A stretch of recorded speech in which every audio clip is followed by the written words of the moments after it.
if you like reuse those little bit.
That defeats everything. W, but a little bit off there.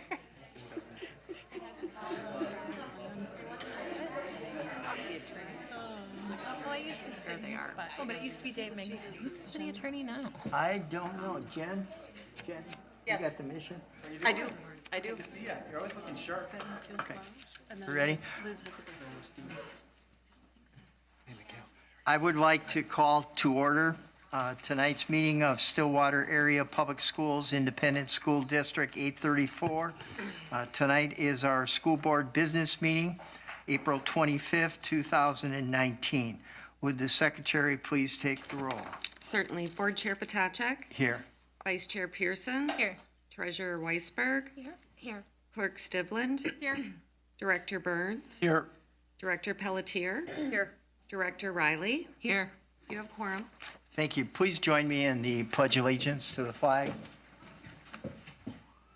I pledge allegiance to the flag of the United States of America and to the republic for which it stands, one nation, under God, indivisible, with liberty and justice for all.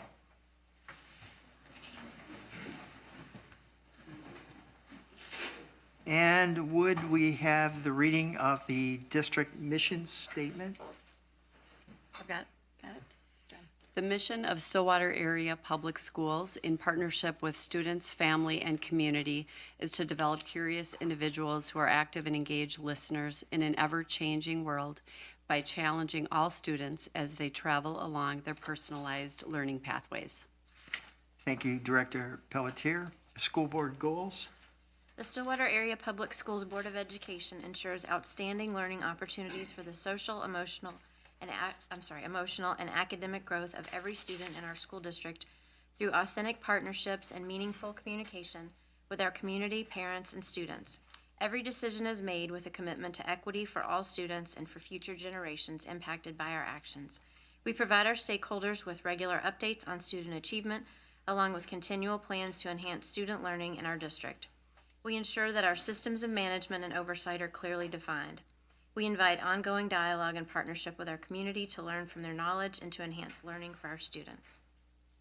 Thank you, Director Weisberg. The chair is open to approval of tonight's agenda. Is there a motion? So moved. Moved by Sarah.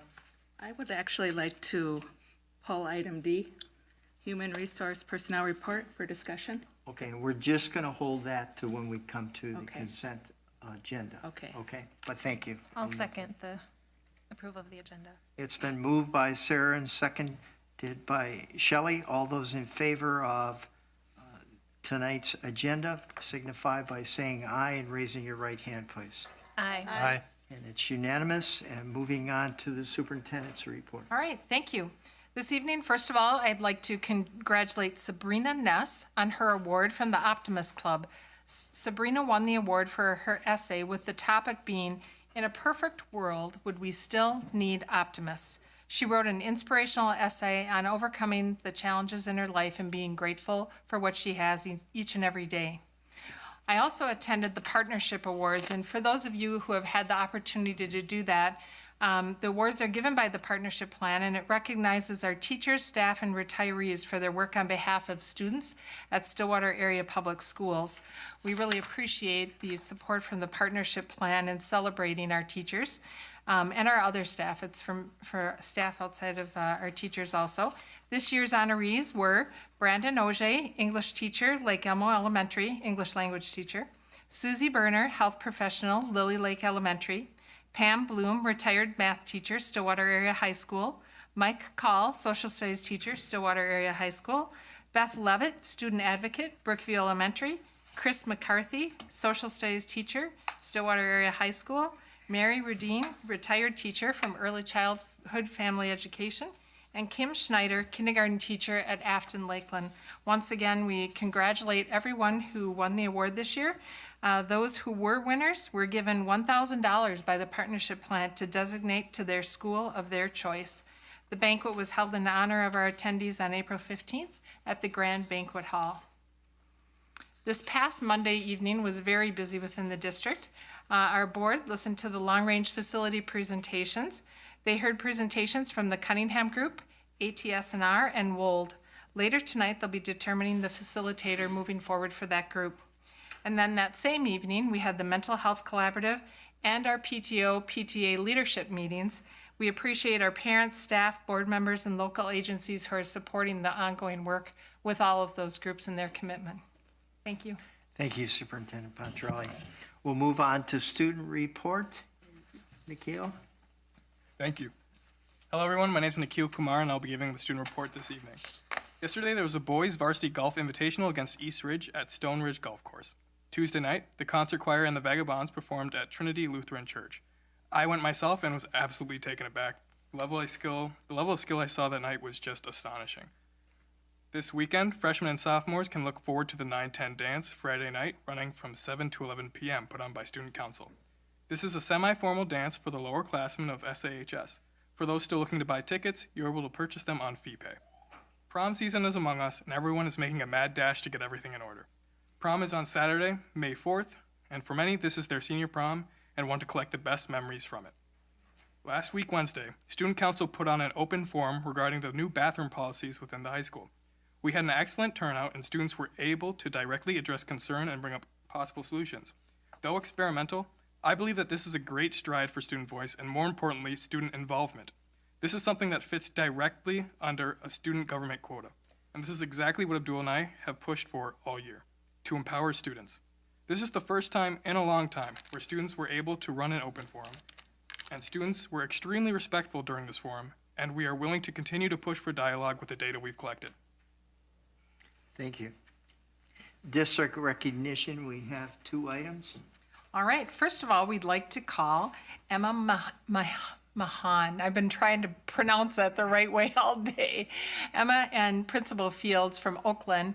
Emma won the Minnesota Clean Water Poster Contest. She was the winner, and Principal Fields and Emma are going to tell us a little bit about that. Thanks for being here.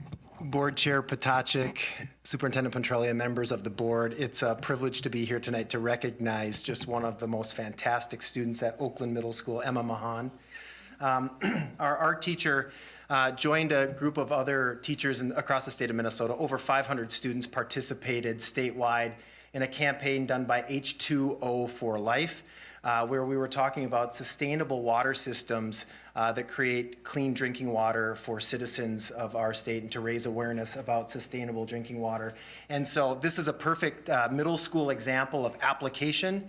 We're doing art, but we wanted to connect to something broader than just the skills being taught in art. And so we looked at our environment, and again, out of over 500 applicants, Emma Mahan won the first place prize in the state of Minnesota, which is a really, really big deal.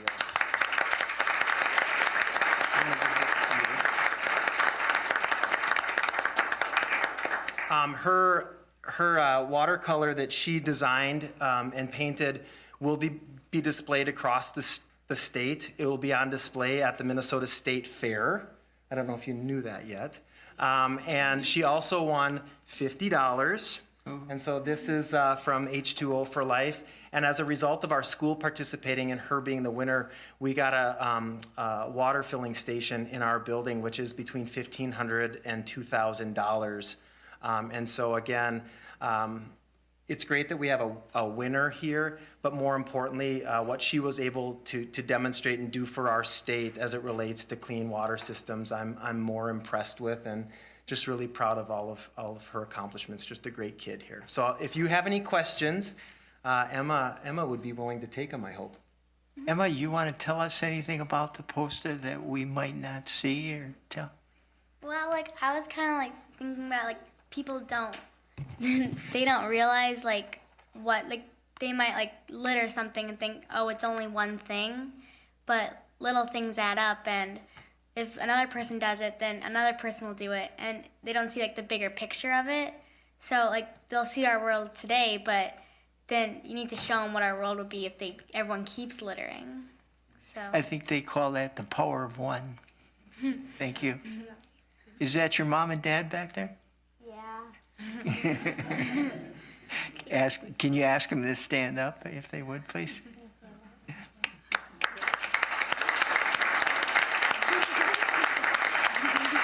Congratulations. Anyone else on the board? Thank you so much. Can I just ask real quick, is H2O for Life, is that the same organization that builds wells in Africa? Is that the one we used to do the water, Sudan. the walk, that's the same group? So now this is another component of their raising awareness of how important it is to have clean water, not just in our community, but all over the world, right? Mm-hmm. So you're making a huge impact. Thank you. And I love your poster. It's fantastic. Thank you. Thank you so much for sharing it with us. Thank you. Cool. Thank you.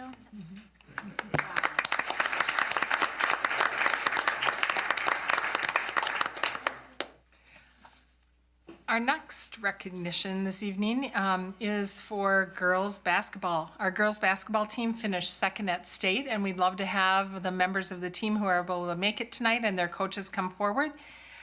We'd like to congratulate them for the runner-up finish in the Class 4A state championship. It was the first time in school history playing in the finals. Stillwater lost to undefeated Hopkins 74-45. 3 ponies made the all-tournament team: Liza Carlin, Alexis Pratt, and Sarah Scalia. And we just want to congratulate you on having an incredible season. I happen to be a little biased towards girls basketball, so it was fun for me to watch you guys through the season and see your accomplishments. Congratulations. I'll turn it over to you, Coach. Thank you. I just drove from a track meet to downtown St. Paul. I wasn't going to be able to make this, but Ricky Michael said, "Willie, you already have strike one. You need to be there." I want to apologize for missing the last school board meeting. I think that was the day that there was a blizzard and everything in Minnesota was closed down, 10 inches of snow, and you guys still had your meeting, but we missed it. Thanks. It's been really a privilege for me to coach at Stillwater High School, even just be a part of anything with Stillwater. It's been great. The facilities are fantastic. Ricky Michael, there couldn't be a better AD than Ricky Michael. Sherm Danielson's welcomed me and really helped out a lot.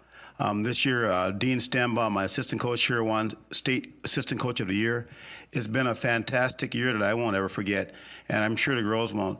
I had talked to the girls a few times about what it feels like to make the state tournament, and now they've made it. And it's just incredible standing on that stage at the U of M and seeing the big Stillwater following was fantastic.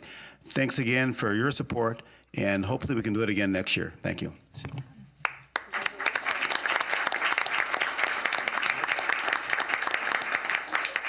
Will, are there any players that would like to talk and share their insights on success?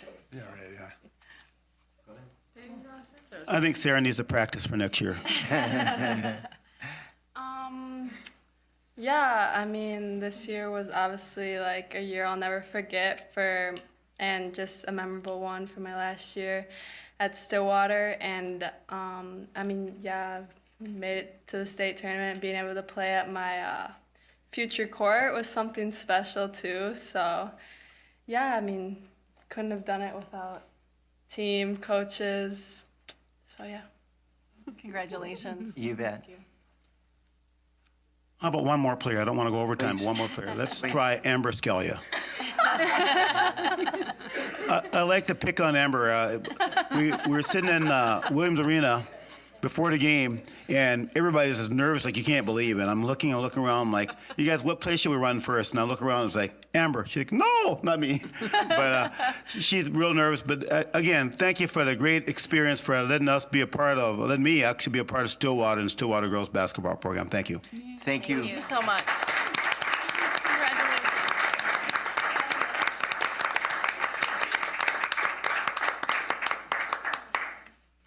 Okay, next on the agenda is the open forum, and we have one person signed in, and that is Jim Franklin.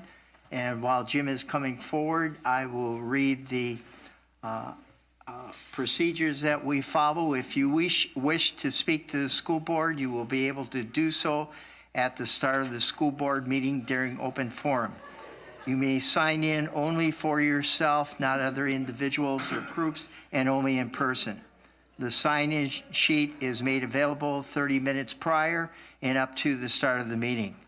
Due to time limitations, we will limit the number of speakers to 12. If you spoke at the last meeting, please consider allowing others to sign in before you. After you address the board, please leave the podium. Stillwater Area Schools welcomes input from citizens as community involvement fosters better decision-making and improved learning experience for all students. While comments and questions are welcome during open forum, law prohibits the board from discussing concerns about individual employees or students in a public meeting. We will stop the proceedings immediately if employees or student privacy issues are raised and direct the speaker to forward comments regarding individual employees or students to the superintendent. Because we are modeling civil discourse for our community, speakers must present their testimony in a respectful manner. Vulgarity, character attacks, malice, or specific complaints identifying staff or students by name or implication will not be permitted. The board will not deliberate, discuss, or engage in conversations with speakers during open forum. However, the board may ask administration to review the concerns presented. Thank you. And our first speaker is Jim Franklin.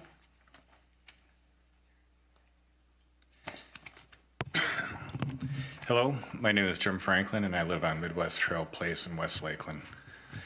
Good evening, Chairman Potacek, board members, and Superintendent Pontrelli, and the administration. I would like to address the meeting of 3 school board members, Mike Potacek, Sarah Stivlin, and Liz Weisberg, that was held on January 29th of this year with the District 834 attorney at his office.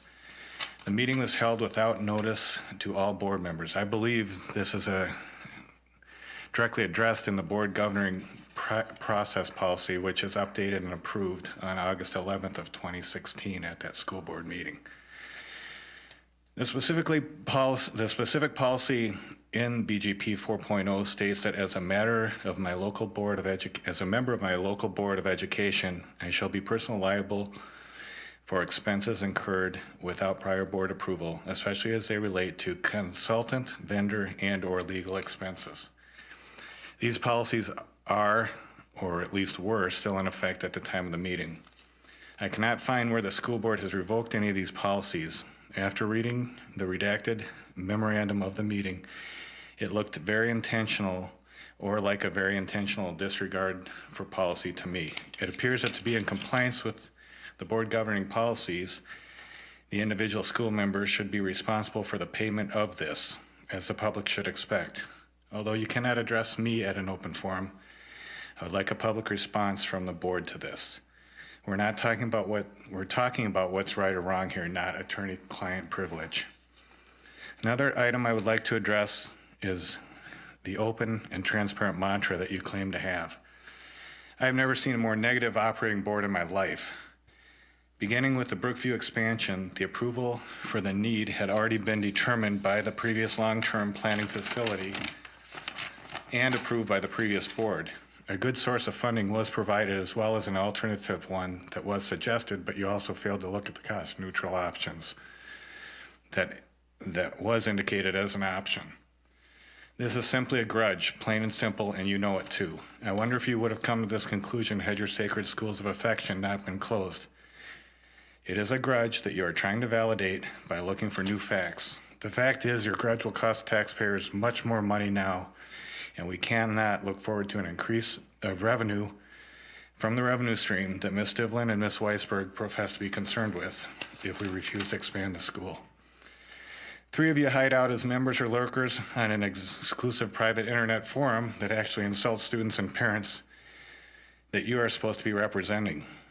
Identifying minors in a private forum for negative purposes is not right. Most decent people know this. Maybe you could also start by speaking with respect to all board members instead of trying to silence or insult them. I have watched your rudeness overflow with the administration that has bent over backwards to show courtesies to you and provide you with information that you request, also patiently explaining finances to you. Ms. Weisberg, it was insulting of you to continually demand budget cuts from an administration when in fact they have cut nearly $500,000 from a $2 million budget cut, twice as much as any single group, except for the professional development. The $5,000 budget cut from the school board is yet to be seen. I do know that it's cost approximately $2,500 more to operate the school board this year for attorney fees. And Chairman Potacek, please quit adding last-minute agenda items and refusing to allow items and conversations that don't fit with your personal agenda to be brought up during school board meetings. You all have volunteered to serve the school district, but are choosing to let hate and revenge consume your board obligations. This is sad.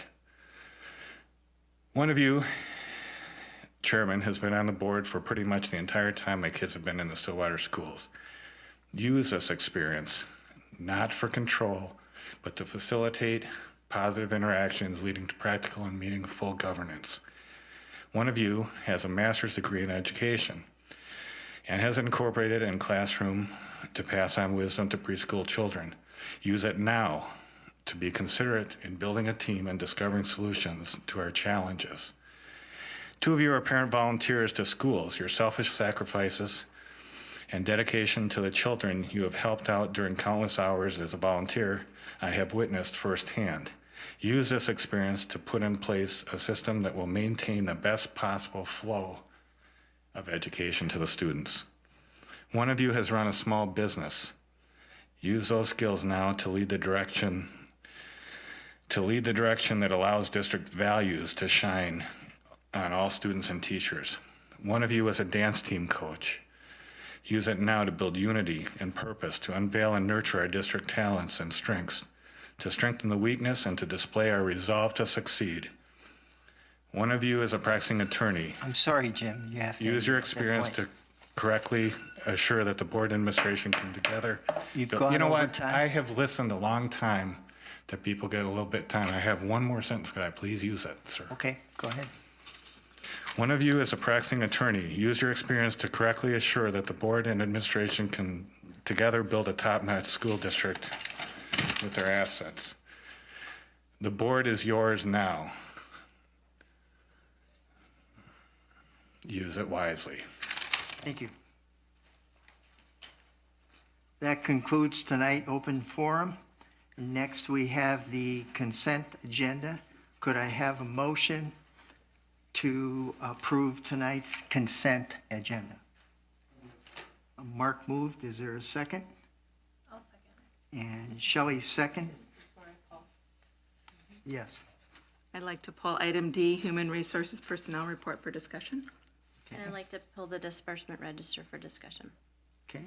Are there any others? I'd like to pull item K. Okay. So we have a request to separate items B, D, and K. So the motion would be to deal with A, C, E, F, G, H, I, J, and L, and I will read those. The consent items is to approve the minutes of April 11th, 2019 school board meeting. C, accept gifts and donations, March 2019. E, joint powers agreement for food services between Independent School District 834 and Montemedi. School nutrition program is F, a joint agreement with St. Croix Catholic School. G is school nutrition program joint agreement with Northeast Metro 916 program at ECFC. H, school nutrition program joint agreement with Pankalo 916 program. I, 2019-20 Youth Service Bureau contracts, crises intervention, chemical health, and mental health for ALC. And J, 2019 Northeast Metro 916 service agreement. And last but not least, a resignation agreement with SCEA employee. So having listed all of those, please indicate by raising your right hand if you approve the consent agenda and say aye. Aye. And I believe that's unanimous, so motion for the consent agenda is passed. That will take us, and I'm going to deal with these in order. If we go to item B, which is the disbursement register. My questions were just, there were several items that just said new elementary that totaled $120,074.72. And I sent an email to Kristen, and she responded very quickly, and thank you very much. My question was, is the total 120,000, is that the last payment we'll make as far as Brookview construction, or are there still things we're waiting on? I'm sorry, I didn't read that in the question, so I will do my best to answer the way I interpreted the questions. The items that were listed under new elementary, they're for contractors, and honestly, at the time that these contractors were hired, it was a new elementary. We didn't even have a name for it. Right now, we're in the process, and I believe I had mentioned this as we were talking about information at the April 11th school board meeting about we still had some retainages and things that were closing out. And I had an estimated total of what those bills were. The items that Director Weisberg had pulled were items like electrical, acoustics, different vendors that we're starting to pay off. I'm not certain if this is all of them. I will say we're definitely wrapping up. I don't anticipate many more, but I cannot say for said certain that this is the last Brookview item. I can say that we're now finally giving retainages back. When we withheld 5% of payment till all work was done, till the punch list was done to make sure we were through the periods we needed to be, and we're now closing up all of that. So. Okay. And then my other question was, just in looking at the bond 2015 documents, everything showed that Brookview was going to cost about $25 million, and then proceeds from Valley Crossing were going to offset. So did that mean Brookview was $25 million plus the $9 million that was allocated, or $25 million less the $9 million, or? Well, and here's the challenge, and I struggle with how to explain it, and I've tried different ways, so I'll give it a shot, and if I don't make sense, please, somebody ask me to do it a different way. When we went out for the bond and how things were costed, There were different dollar amounts that were put on various items. Brookview had just shy of 26 million. The high school had money. We know the bus garage we've talked about was 3.5 million. There were different components, and in that was a total. And then we subtracted out the sale of, or the estimated sale of Valley Crossing. And I will say at that time, we were just estimating that too, because the school board hadn't gone into negotiations yet. And honestly, when they were creating the review and comment, we didn't even know if we were going to be buying that building. And so it was an estimated, how we came up with the 97.5 million was, it wasn't like, okay, here's Valley Crossing, it's an even swap, and we need to add that to the 25 million. It didn't work that way. It was a total of the project for 97.5 million, which included the sale of Valley Crossing. We didn't collect as much as we had hoped to for Valley Crossing. It was close, but it wasn't the 9 million that was projected. So the hardest part to explain is when we were going out for bond, everything was a mere projection at that time. We didn't have, for any of it. We hadn't gone out for bid, we hadn't done anything, and again, we didn't even know if we were going to be buying Valley Crossing and if we were going to be investing our $20 million into that building. And so to say that this is what we were going to spend at a particular site, doesn't matter what the site is, whether it is the bus garage, Brookview, the high school, the middle schools, whatever that looks like, that was our best estimate for the work that we thought would need to be done to build a building that was, that could support that many kids, or buy a building that could support that many kids. And so it's very hard for me to answer that question because the framework, it was the best estimate of what it would what we believed each, the addition at for the 9th grade and the pack would cost. It wasn't, this is your only budget and this is exactly where you need to live. And the proceeds from now the sale of Valley Crossing was just applied to the universal amount, not a particular item. Does that make sense? I'm getting looks like maybe or maybe not. Yeah, I just think it might be helpful if we could see, especially going into the new long-range planning committee, if we could see maybe this is what we spent, not just, but on the whole bond, like this is what got spent. This is what we originally thought we were going to do, and this is what ended up happening. I think it would be helpful going into the next committee as far as what so people can see where their dollars were spent and to know that this is what we might have to do again.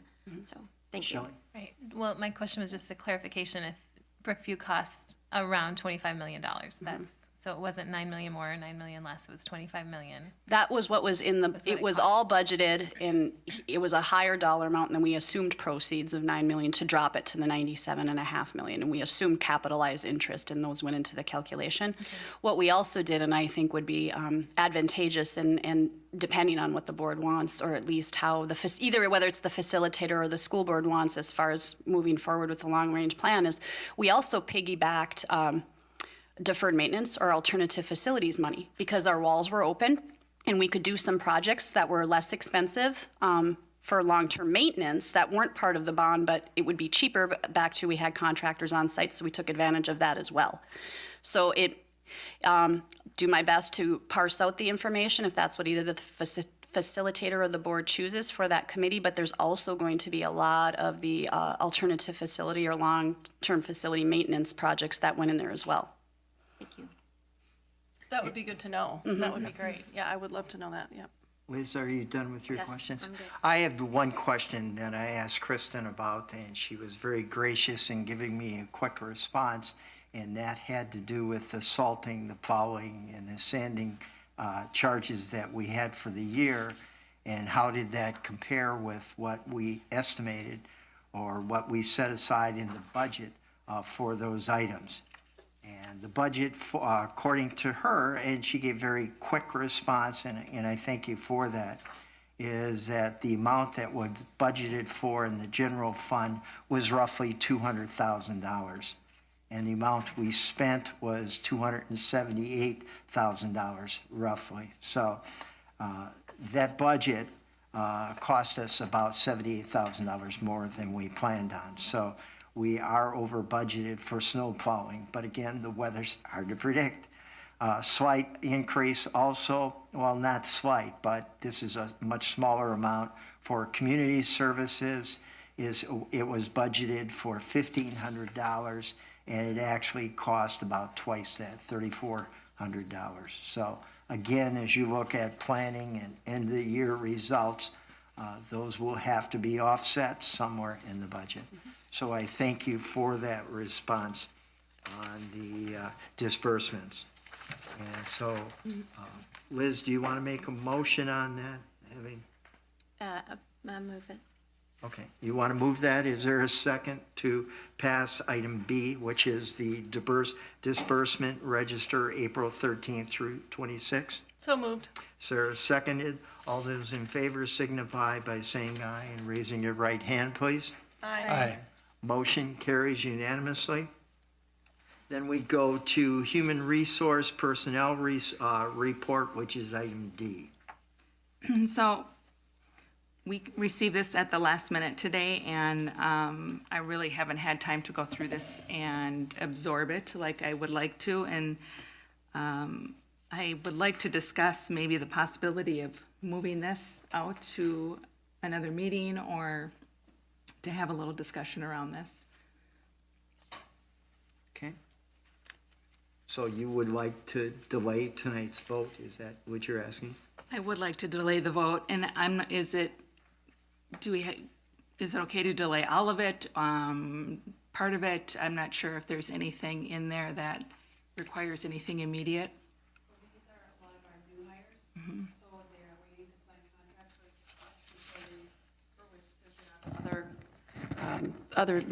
they won't leave other districts till they have an agreed on contract. So it would hold that up, but we're early in the process. Okay. Director Pearson? I wonder if we could pass the one we had earlier, The first one. the first one, and then like The pass what's on revised there. one. Right. I don't have that in front of me, the old one. That's what. I mean, how many That changes one are was in there? the It should be in your packet, packet and the new one was in the email today. and on top of our packet, so it should be in there. So, and the difference between those two, Shelley, do you know offhand? It's quite a lot, and I think most of it is position eliminations due to budget reductions are the ones that were added, or changes due to budget reductions. Tina, is that your concern? Yes, and I don't know if we could have this discussion, maybe move to the personnel working group, or we could move it to a budget conversation that's scheduled up ahead with the second. Okay, let's hold that as a question. Thank you, Chair. Jennifer? Thank you. Could I just have clarification on what the issues are for?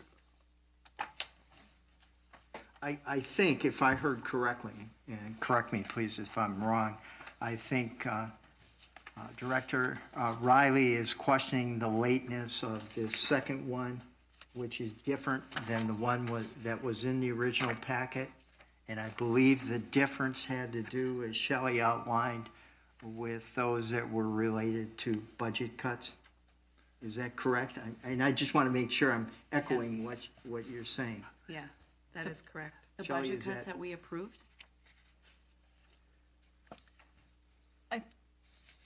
Chair Director- Potacek? Well, Director I think there's an Burns? open question, right?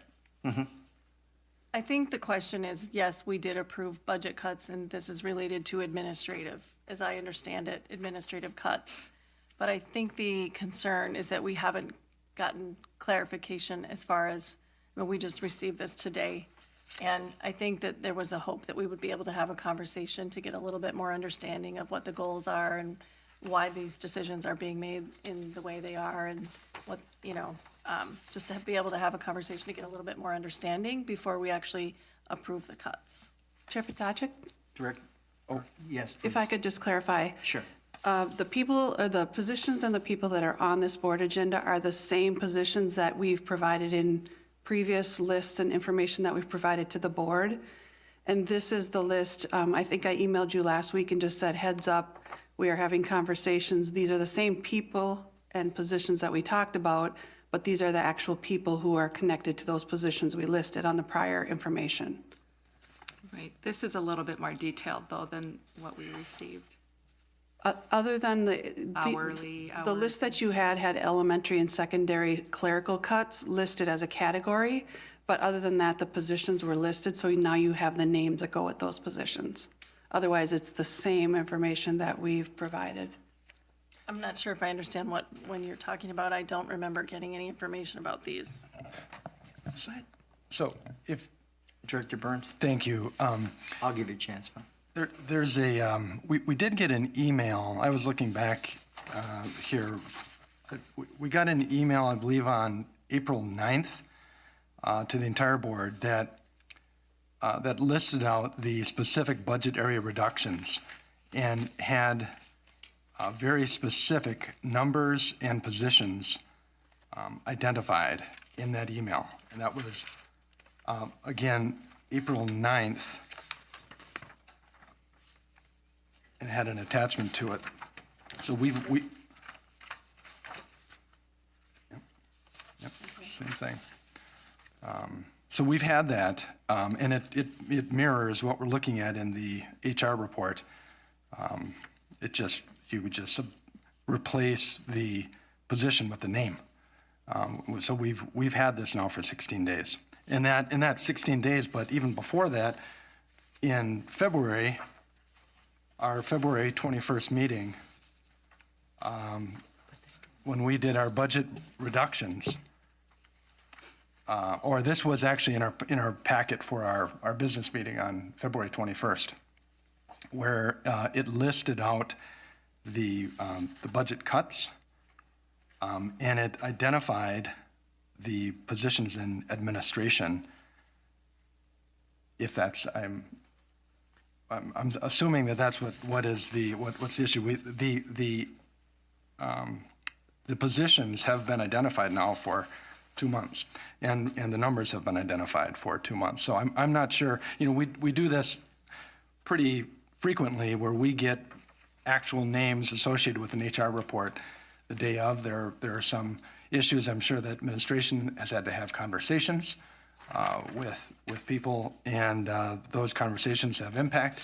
And for us now to try to change that or delay it could have real impact on people's lives. And I think that we've been notified of this for some time. Okay. Director Pearson? Thank you. And just to clarify, is it an email or something that was passed out that listed the administration cuts? So we have an email that wasn't to us with an attachment. And what was the date on that? 4/11. From Kristen Hoheisel 4/11? on 4/9. Well, mine says 4/11. It was for I believe the report was for 4/11, if I remember, but the date of the email is 4/9. I don't have that. I've never seen this before. I did not get that email. We got this today, but I've never seen this before today. Well, it's Mark, where I'm a little confused, if that was the case, because I'm comparing the two documents in front of me. And the document on page 15 talks about the retirements, resignations, and release. And I'm noting a significant difference between that and what we got tonight or late this afternoon. Yeah, but he's talking about this. Oh, this, okay, Yeah, that part. which- Gotcha. Which would have been the list of cuts. Yeah, Overall. this one I saw today. Yeah, but he's saying they got it. we got early that. in That's in April. I'm trying to search for it. This is what it looks came like. from This Kristen? is the exact document that we received. I And it never lists got the- that. It's addressed to the school board. I'm not questioning that. I'm just trying to find it. So I can't find it on the 9th. Is it came from Kristen? It was sent on April 9th. At 3:12.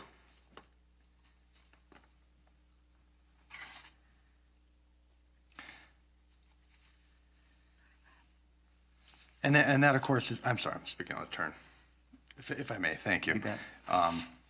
That, in my opinion, that was on April 9th, was just a listing in greater detail than what we had, which also set forth by positions, at least as it pertained to administration. back in for our February 21st in our board packet.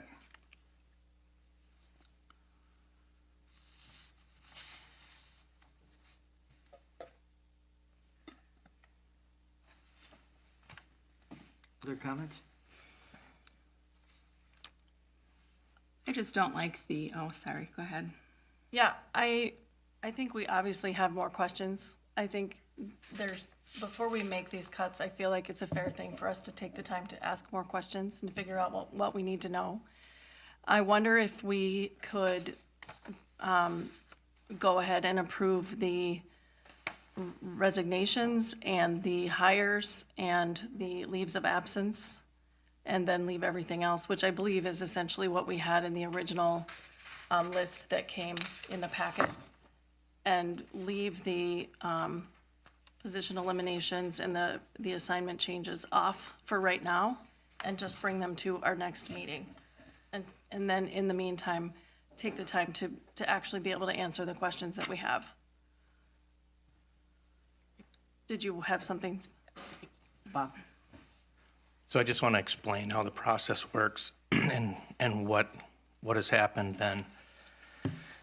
So in February, the board made a decision based on the specifics in the document and voted on those of what specific positions were going to be eliminated in terms of the type of position. They match exactly what the administration was given as a directive. From our perspective, when questions were asked, and I know that at one weekly meeting with the chair and vice chair, we talked through this, and there was a request to have more specific information, which is part of what sparked Kristen sending out more details. And what you need to understand with this is that leading up to a board meeting like this to get approval of consent when we're releasing people, that there are many conversations that have already happened. Because that's the way the process works. And up to this point, we haven't had anybody say, wait, hold on, we don't want to do this.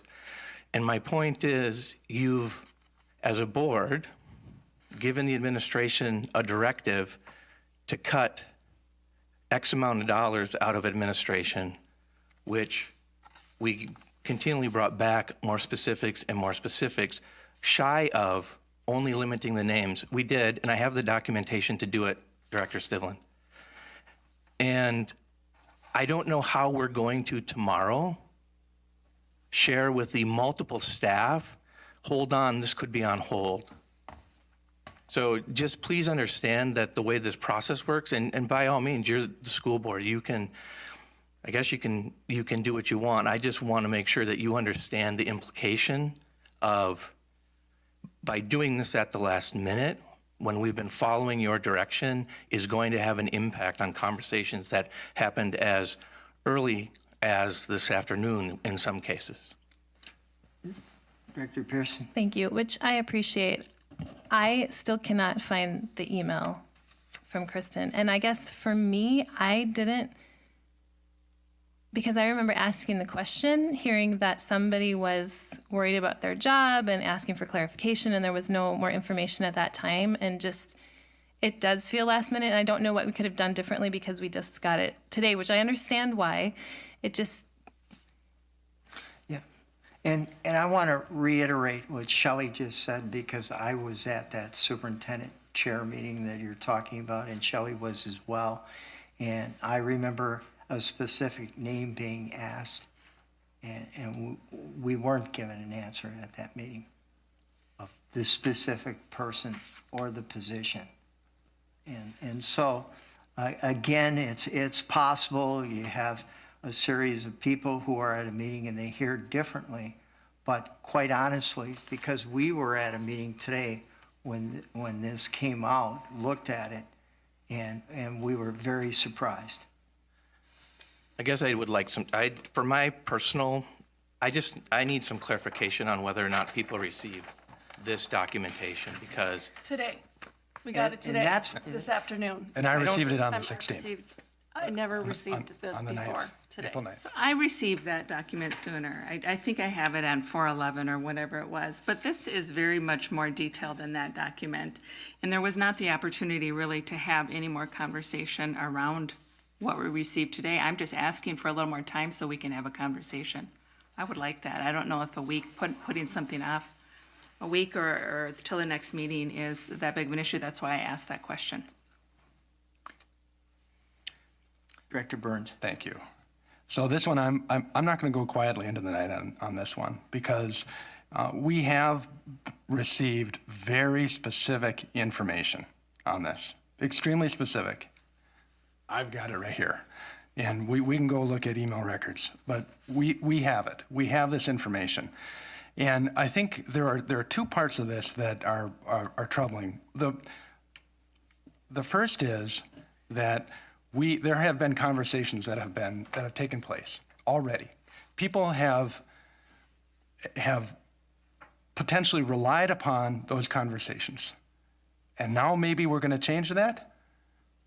I disagree with that significantly. And then the second reason that I've got, beyond the time that we've had it, is that when we're talking about a name, is that not the role of the administration?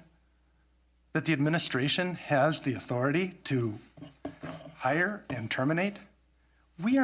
Our job is to take the recommendation, and obviously we have the authority to do that. We have the authority.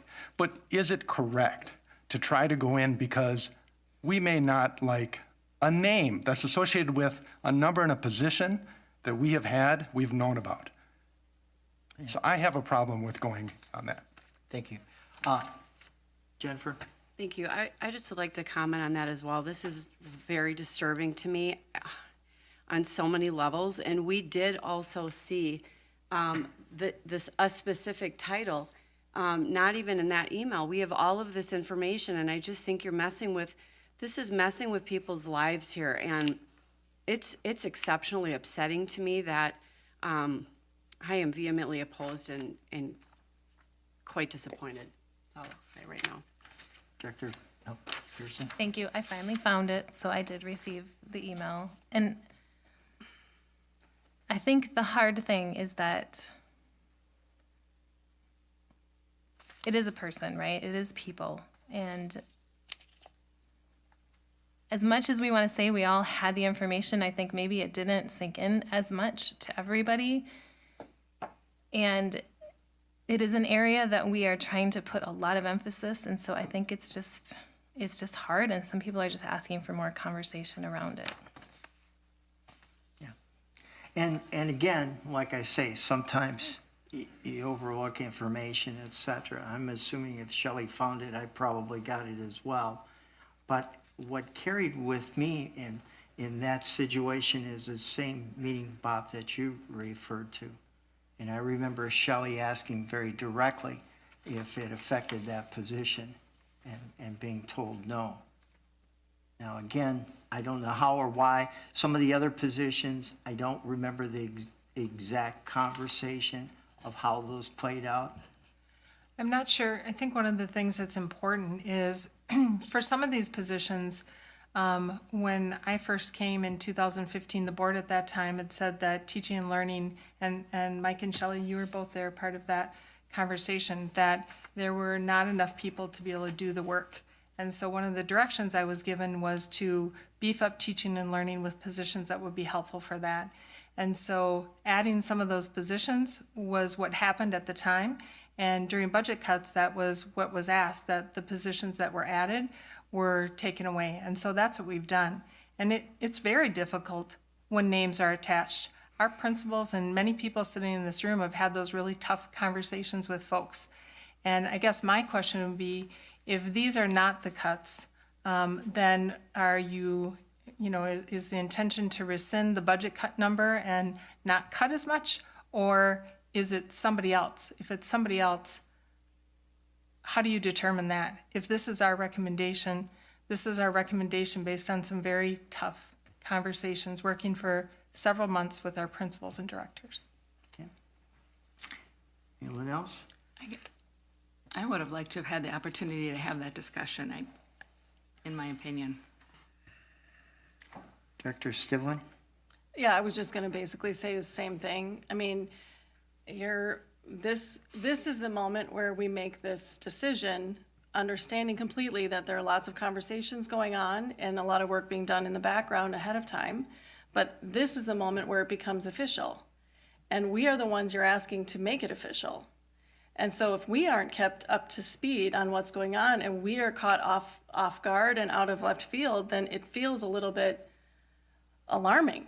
And so I think what we're wanting to do is be more aware of what's going on as the decisions are being made. And here's what we're thinking, and here's why we're thinking this is the best way to go forward, so we don't get surprised and are asked to do something we're surprised and we don't really understand the sort of the purpose or the why behind it. The surprise is with the name, correct? Because you've known about the positions? I'm telling you, I never got this, so I don't know I have not seen this before. Let me take Shelley and then I'll get to you. And actually, this isn't a conversation either. So if I had gotten this, I might have had a conversation. That was just forwarded today from that email when somebody had said they didn't have the. Right, I just got it today, but I haven't seen it before then. Shelley? You want me to take Bob Go ahead. first? I would just like to address two things. We've looked up on the email. You didn't just get it today for the first time. It was sent to the entire school board on that date, so I don't know. And regardless of whether you didn't get it or not, what needs to be brought out is we have done our due diligence as an administration. The original decision to make the moves, you gave to us on February 21st. Because that's the way the process was working. You voted on budget cuts that included more than just staffing. You gave us the direction to do that. We had many conversations about this. Director Weisberg wanted more coming out of administration. You, as a board, had a huge conversation about how far do we go? What do we go? How much do we want to take? When we originally put it out, we told you in that we're looking at eliminating a director. We're looking at shifting money from administration. We're looking at, it's all public. It's in the document there. Reduce building and admin support. This is February. Reduce district level administration support. Partially shift district level administration support. Eliminate one coordinator. Eliminate one director. Partially shift more money and building level. So I'm struggling with the process here because what I'm going to need to know, and I think as the team's going to need to know, by diverting from this process, it's changing how we're going to do business, which either way is fine, I guess. We just need to know because as a board, you gave us the direction. We followed the direction to a T. And when we get to the night of, this impacts people's lives. This isn't a budget cut to a supply budget or a professional development budget. Yeah. Like I said before, conversations have been had because we believed this is where we were going and we were executing what directive you gave us. Director Pearson. Thank you.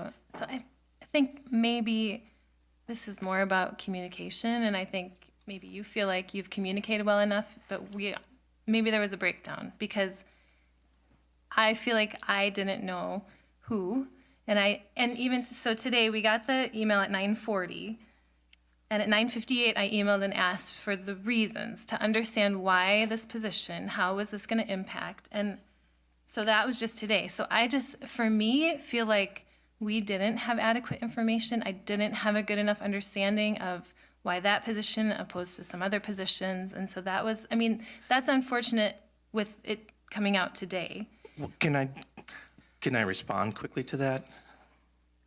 We just got through you acknowledging that you did actually get the email. And can we agree that in that email, on April 9th, 16 days ago, it specifically listed the position titles of people that matches exactly the names that you got this morning. So I'm not going to apologize for us giving information and then being told we didn't communicate because you didn't see it. And I actually thought somebody else had that title, truthfully. So titles change. It's not a new title. I know, but they change. And so here's the point. That I'm trying to be really gracious in that there was a breakdown in communication. That we know this is about people. You're saying it's about people. We know it's about people. And I think that's the concern. And I am saying I didn't feel like we had adequate information. It is, to Director Burns' point, it is the administration's job to bring it to us. There's a reason it's brought to us. And it's just, I feel like I haven't had my questions answered adequately around it. That's all I'm trying to say. Director Burns. If I may, I agree that it's administration's job to bring the information to us to approve. I believe that administration is the correct body to make personnel decisions. I do not believe that the board is the right body to make personnel decisions that are below upper administration. I do not believe that we are the correct board to realize that it is a name that we know, that we're familiar with, and now we object. When we went through budget cuts, it's really easy for us to raise our hand and say, yeah, let's cut that budget. Sounds good. Especially when it's administration. We had enthusiastically raised our hand. So I think we have to have the courage when we go through those budget cuts, we understand that it's going to affect people. We don't cut pens, we cut people when we're cutting budgets. I call on this board to have the courage to carry out the charge that we made when we said we want the administration to cut its budget. We're going to be going into some very difficult conversations in the coming months. It's going to take courage from bargaining group leadership. It's going to take courage from administration. It's going to take courage from the board. There are going to be difficult decisions and difficult actions. This is not an easy one. When we see names, it hits home. But it's time for us to act. Director Stivlin? I think I have made a proposal that we approve the resignations, approve the new hires, and approve the leaves of absence, which is the original document that we got in the packet last week. I don't see why we can't just put this on pause and actually bring these up at our next meeting.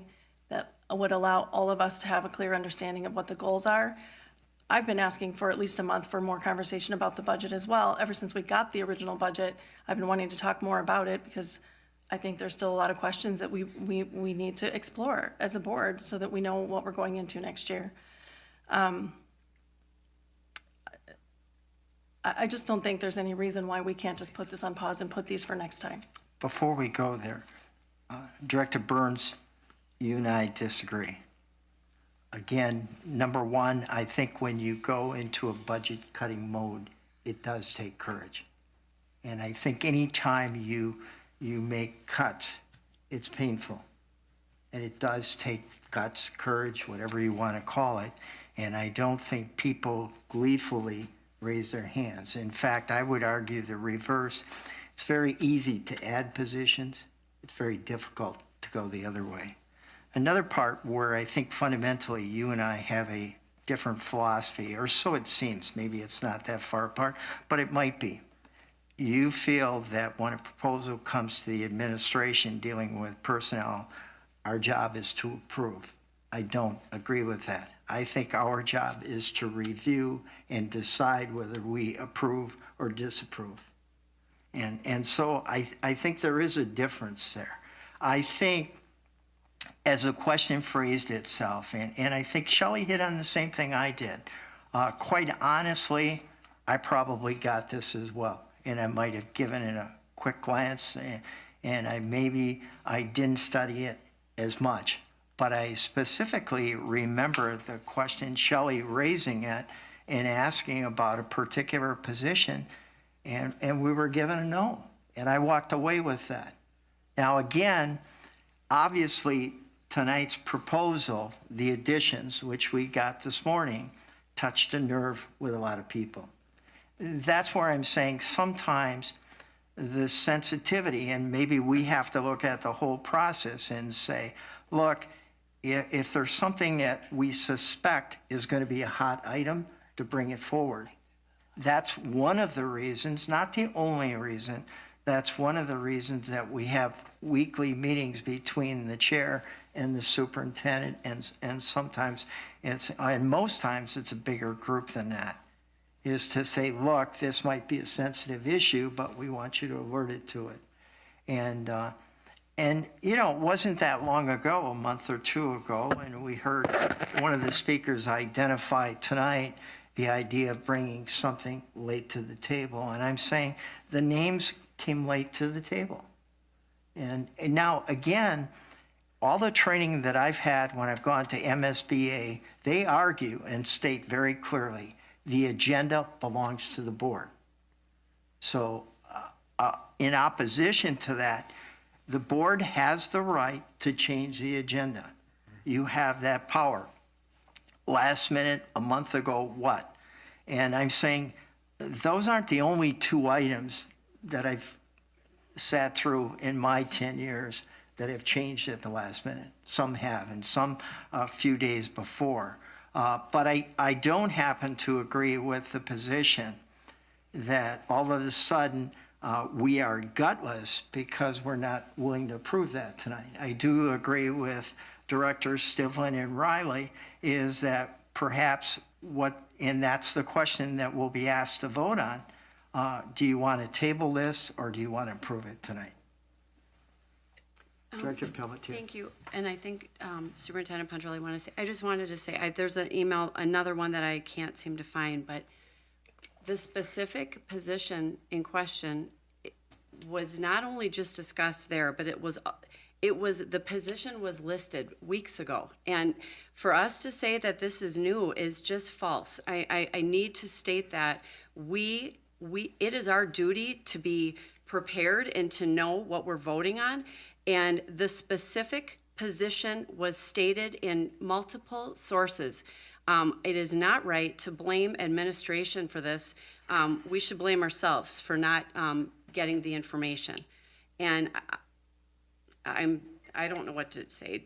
Denise, if you wanted to say something, I guess. Can I just respond? I'm not concerned about one position. I'm concerned about all of it. Okay, all of it. Everything that came today. We are not today. management. We direct management. I am here to ask questions. So I think just one thing to remind the board is your administration is held accountable for results. The recommendations that we've given you for the cuts are the ones that we feel we can make within the system to still bring you to the results for your world's best workforce and your portrait of a graduate. Those are the tough decisions we had to make. We don't like them either. I think we need to be clear on that, but they are the ones that multiple people within the system are giving you a recommendation that will have the least impact on students. And some of those are because those positions were already handled by other people within the system before folks came. And so we'll have to go back to how we did before, but we'll still be doing the work to our best of ability with the number of folks we have. Thank you. Anyone else who wants to speak? I think the question before us, or I'm sorry, Kathy.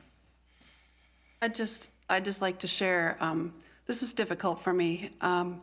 I sent an email to you. I guess I'm looking for clarification from the board on what it is that you are expecting. On April 17th, I sent an email to all of you and said, I want to make you aware that today you would receive the actual names of the people with the reductions and that they would be walked in similar to what we have done with release of probationary staff for the purposes of being able to make sure that every single person has been personally talked with. That is exactly what I said was happening. I told you conversations were taking place, and that today you would get the list. And I did exactly what I told you that I would do, and I never got one comment from anyone saying that that wasn't an appropriate manner to do that. So if this is not the process you would like followed, and this is too late of notice, then I would really appreciate if the board could tell me what the process should be for the next time, because we have a lot of people who are going to be, you have a lot of administrators who's had very difficult conversations as a result of work we have done, and me in particular with those administrators, to get to this point. So I'm just asking for clarification if this is not the process in the future. Okay, thank you. Anyone else? Tina, you want to repeat your motion, please? Yeah.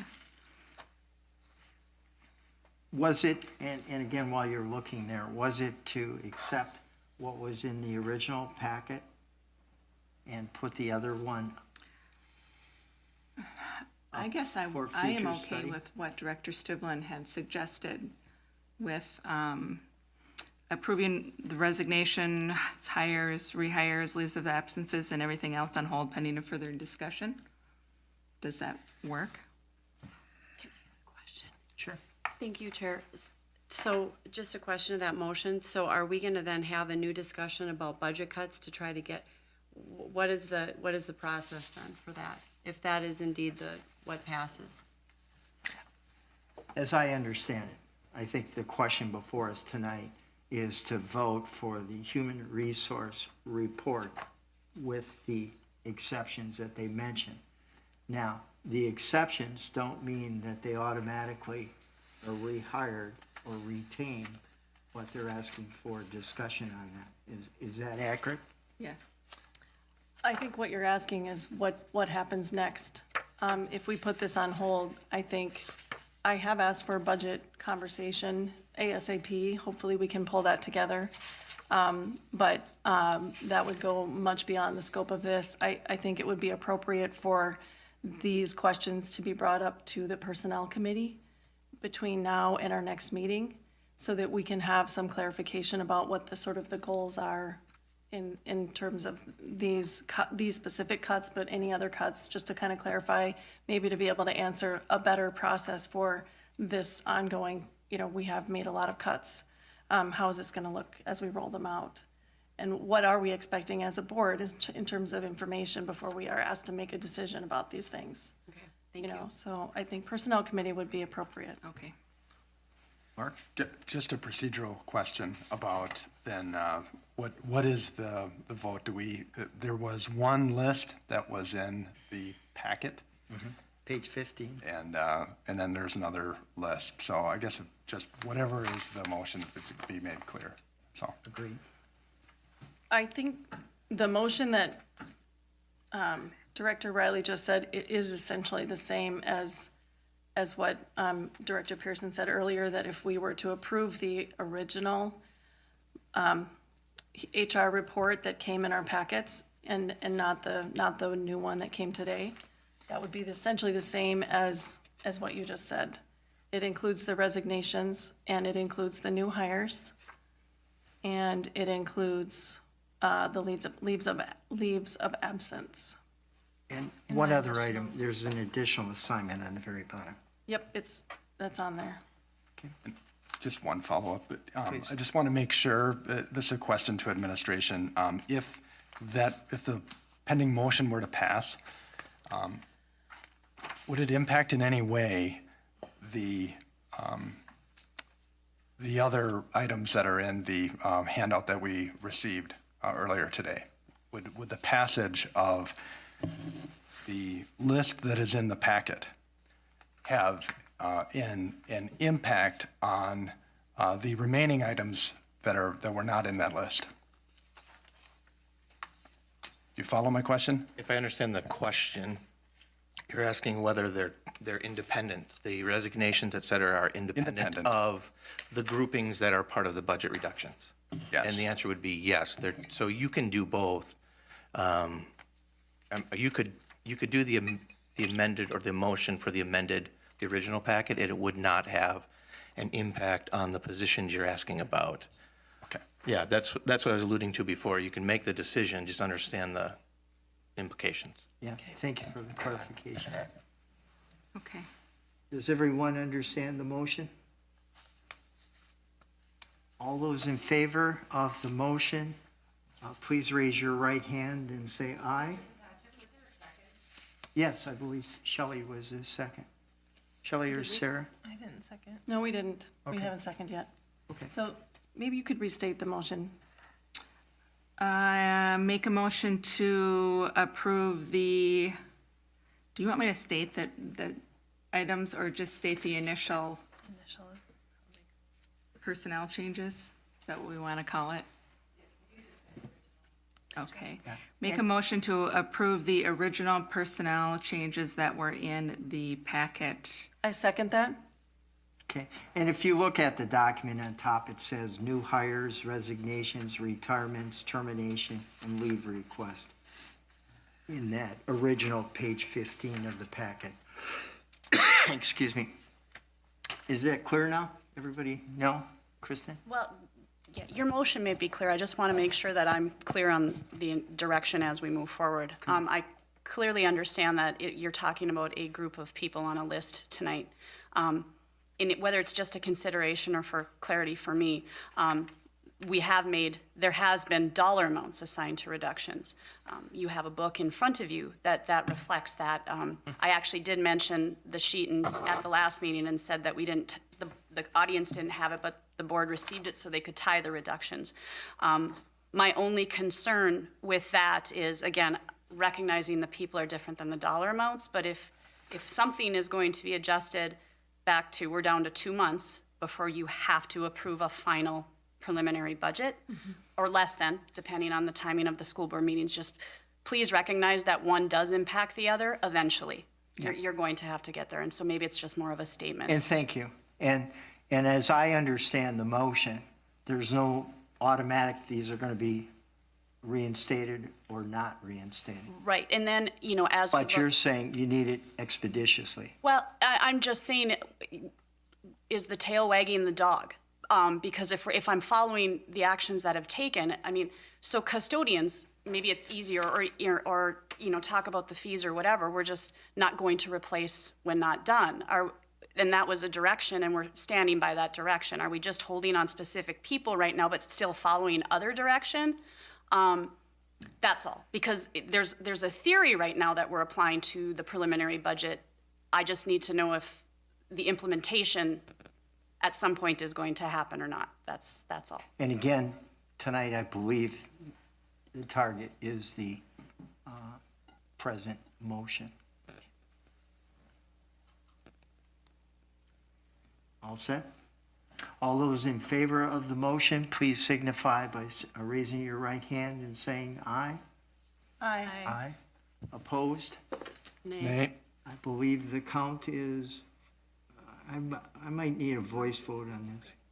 4-3? Okay. And did you get that, Barb? I did. Okay, thank you.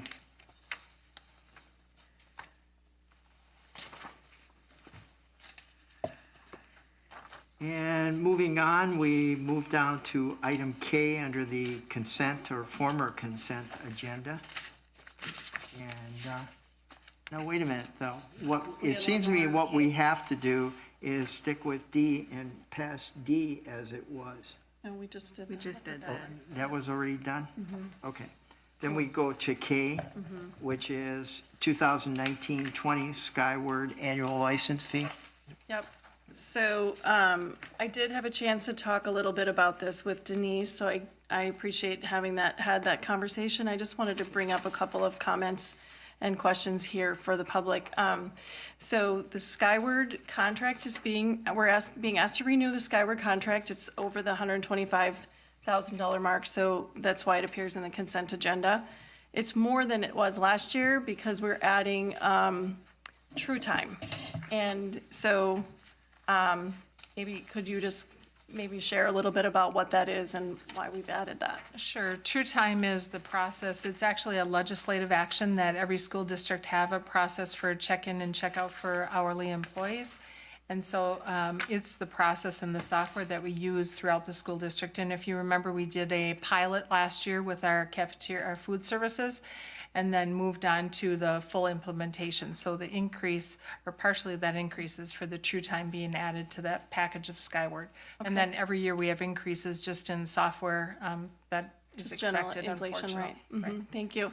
And then is this an annual, I believe this is an annual renewal. So is this a 1-year contract every time, or do we have a multi-year contract with them? And I think it's annual, isn't it, John? Yeah, it's an annual contract. To sign a multi-year contract would require paying for about 3 years up front. Okay, For us to do with a large contract. right, right. And so when is this contract then up? Like, when are we actually due to? July to 1st. start? So it starts at the beginning of the fiscal year. So I guess one of my comments that I made when we were talking with Superintendent Pontrelli was just raising the question of, I know we have a lot of software in the system. There's a lot of, systems that work together. Sometimes they do, sometimes they don't. I know I have heard from some parents it's a little bit confusing. It feels like maybe it might be overwhelming. I'm just raising the general question of, are we using the best software? Is it the best we can buy are we getting the best bang for our buck? Is it the least expensive for the best quality or whatever? And then what should our process be around that? If we wanted to explore something better or different or, what else is out there, how and when would be a good time to do that? Well, let me just. Hi, John. Hi, John Perry. I just want to affirm it is complicated. And as a parent, there's a lot of systems that you have to first know about and then understand how to access, and then also know why would I go to this system versus that system. And where a lot of our systems are tied together fairly well for teachers and students, for parents it can feel very disconnected. So this spring we have just completed a parent access guide that really educates parents on here's what our systems are and here's how to access them. It has not been widely published. I've been visiting with all of our PTA groups and giving them the first preview to get some feedback on how well this will be received before we push it out widely. We've gone through 6 different revisions of it to really get a lot of different feedback on what works and doesn't work for various people. In terms of what systems work the best, it's a complicated question. Before we select systems, we go through a process of evaluation. So if you look at something like Schoology, for instance, we had our technology council, which is comprised mostly of teachers, look at a number of different solutions. We looked at usage rates on the free version that was already in our community. And one of the things we're trying to determine is how hard is this going to be to implement? Are teachers going to buy into this solution? If teachers don't buy into it, parents and kids don't get a benefit from it. And so we want to follow with what's really going to serve the classrooms the best. With Skyward specifically, this one's a challenge. So Skyward is actually 2 separate products. The way Skyward splits it, it's 3. You've got your student information system side and you have your HR finance side. And it's unique in that it does both of those things for schools. If you leave the Skyward universe, you're going to have products from separate companies. I don't know of any other companies that are going to put both of those products under the same roof.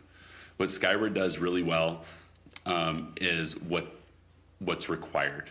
So we must have an SIS. We have to report attendance. We have numerous state reports, MARS reporting, et cetera, that has to occur. We have our federal reports that have to happen, our civil rights data collection. We have our data retention just for student records and management of student records, transcripts, final grade reports, standardized testing, et cetera. And so the purpose of Skyward has always been to manage that student data. Skyward has added a number of features that are helpful, like food service or gradebook, but that's never been Skyward's bread and butter. So what we get for Skyward is a really competitively priced student information system with some extras put on. As a result of that, some of our teachers have used the Skyward Gradebook. A lot have gone to Google Sites or Schoology or Seesaw or a number of other products that are out there. And what our parents have experienced is kind of a fracturing of, okay, this year it's this product, this year it's that product, or maybe if you're in secondary, it's different from teacher to teacher. So we're bringing those together starting in the fall. Schoology will be where our student learning happens, 6/12. We have a huge implementation already of Seesaw in our pre-K 5 through the free version. Preschools actually adopted the paid version. So we're going to continue that role of Seesaw. So if you're in K-5, pre-K-5, it's going to be Seesaw. If you're in 612, it's going to be Schoology. We're going to start requiring teachers to use these platforms so that parents and kids know the place that they go. Doesn't mean that you can't use another platform, but when I go to Schoology, I'm going to have a link to that other platform so that I'm not lost trying to figure out where it is that I start to find my child's learning. Skyward will always be a student information system, a finance management system. It's never going to well address those classroom needs. So again, what we get is a really competitively priced HR, finance, and student information system management software, but not an excellent learning environment. Okay.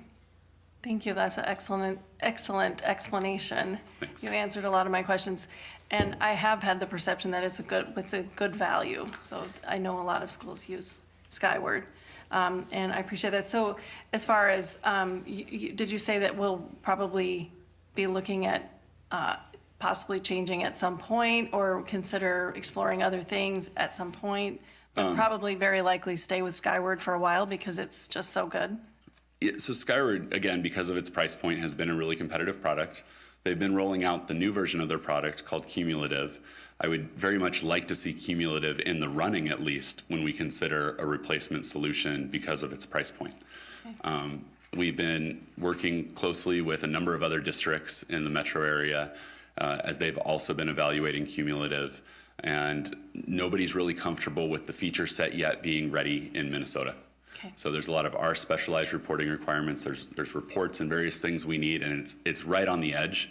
We've been struggling with budget cuts and a lack of resources, and I don't know that I'm comfortable saying Stillwater's going to run out in front of the pack right now and lead this charge. So I think that we can go with our neighbors or behind our neighbors, and so we're really working with them to decide when this kind of a consideration would be right. To that end, we've kicked this can down the road 2 years now. And I would guess at this point we're going to post an RFP this spring and do an official evaluation of all of our options out there. Oh, that's great. All right. Not this spring, I'm sorry. A year from now. A year from now, right. That sounds great. Cool. Thank you Thank you, very Jen. much. Appreciate that. Wait a minute, I have a question. Mm-hmm. Do you know if that the increase of the 13,000 is already included in the preliminary budget? Is that all? I believe it is. No increase coming for us in the general I'm fund? getting a nod. Okay. Yeah. Thanks. Sean, Hold on. you're a popular man. Let me know when I'm dismissed. Thank you. I think I talked to somebody at the MSBA convention from Skyward who said that you can bridge some of these other programs like Schoology. Is that true? Have you looked into that at all? So our Skyward implementation now is directly tied to Schoology.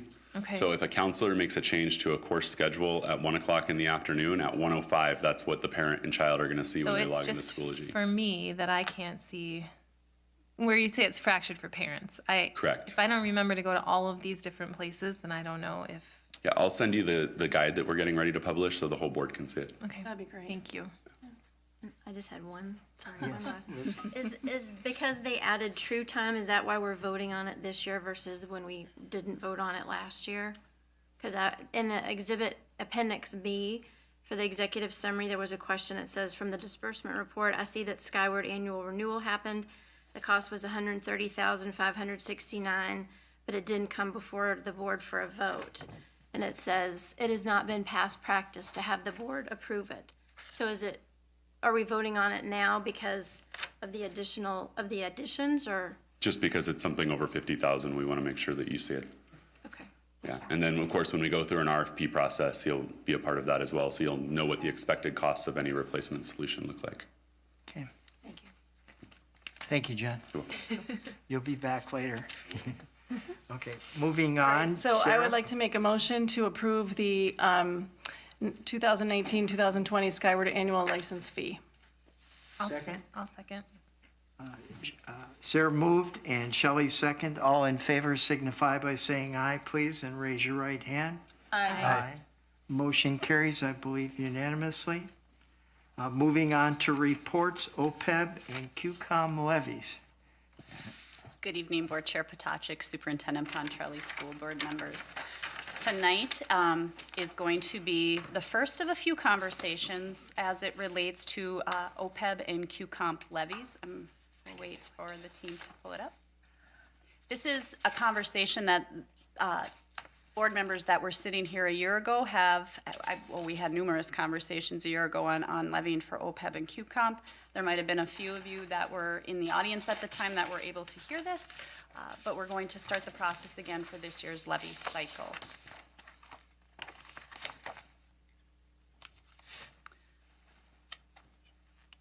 As far as budget timelines, just to provide information as to where we are. When I discussed the preliminary budget on April 11th, I had also talked about a question had come up about levies. Is now the time to discuss levies? And I had said that we would be looking to do this work starting now through the summer, which ultimately concludes in June for us.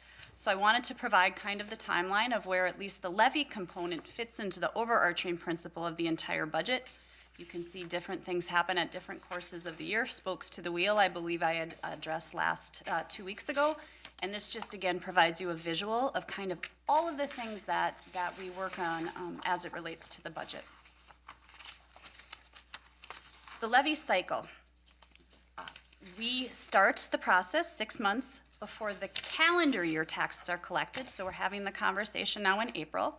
I'll be looking for the board to make a decision in June, of which the final decision isn't done until the Truth in Taxation hearing in December, which goes into implementation the following calendar year, and we're collecting the money for the school year after that.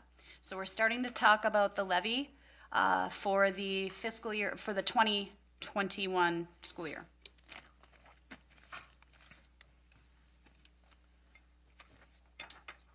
Little bit, again, trying to marry the conversation of the full budget versus the levy component of the budget. We had talked about a few weeks ago, you have your state and federal aids, you have your miscellaneous money that comes in, your local levy, which is our property taxes, which this is a component tonight, and then pieces of that local levy, which are voter-approved referendum, possibly capital projects for technology, and then non-voter approved levies, which include OPEB or other post-employment benefit obligations, the potential for QComp. We do have an aid component of QComp. We are at least starting the conversation tonight on the levy portion of QComp, and then long-term facility maintenance.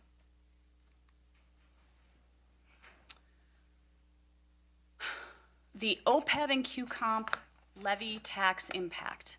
Realize that this is not a combination of the two.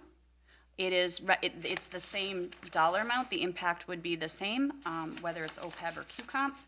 And so when you look, and I'm going to say, because we're already levying for OPEB, it's already part of our taxpayers' experience.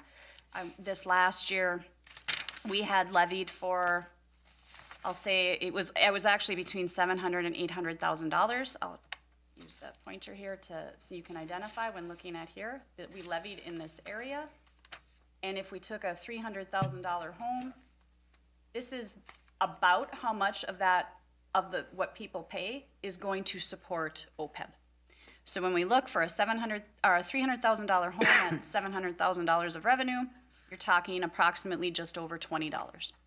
We're already doing that. That's part of our experience. Should the board choose to move forward with QComp, it would be an additional $20. Please realize that this doesn't mean that this is what people are going to see as an impact on their taxes. There's lots of things that come into play with that. We have market values. We have, if our tax base grows, there's different factors, just so you have an understanding of this is at least a component of the financial decision. And this piece is just merely to reflect,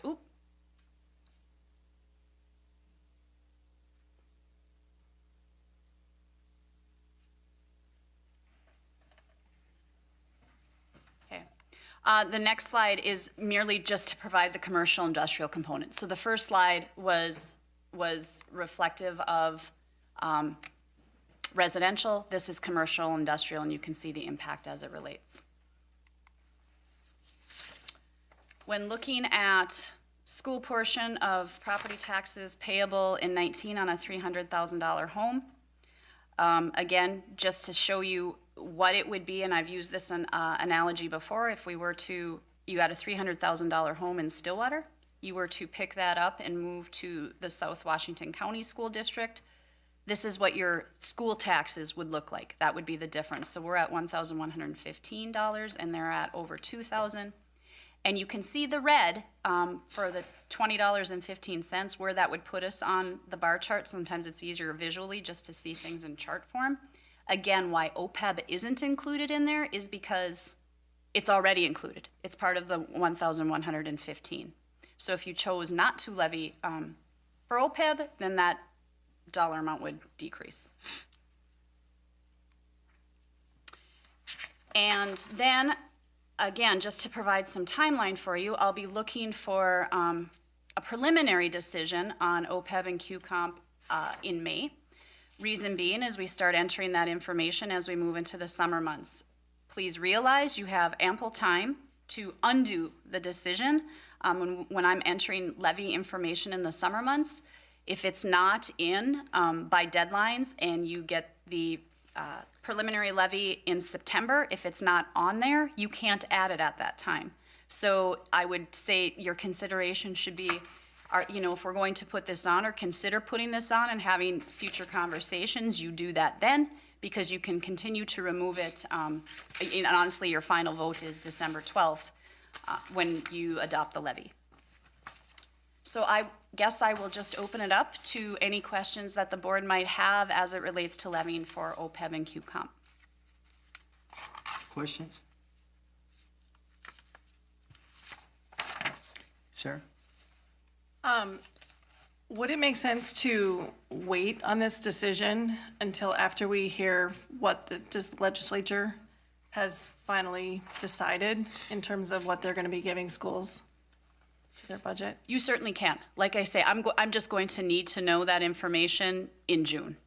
What's the deadline that we have to have this in? Is it like July 25th or something? Well, it's actually based off of your school board meetings. So it would be, I want to make sure I'm able to enter that. And Right. again, I don't know the timeline I know the June meetings, and I honestly don't know when the one is in July.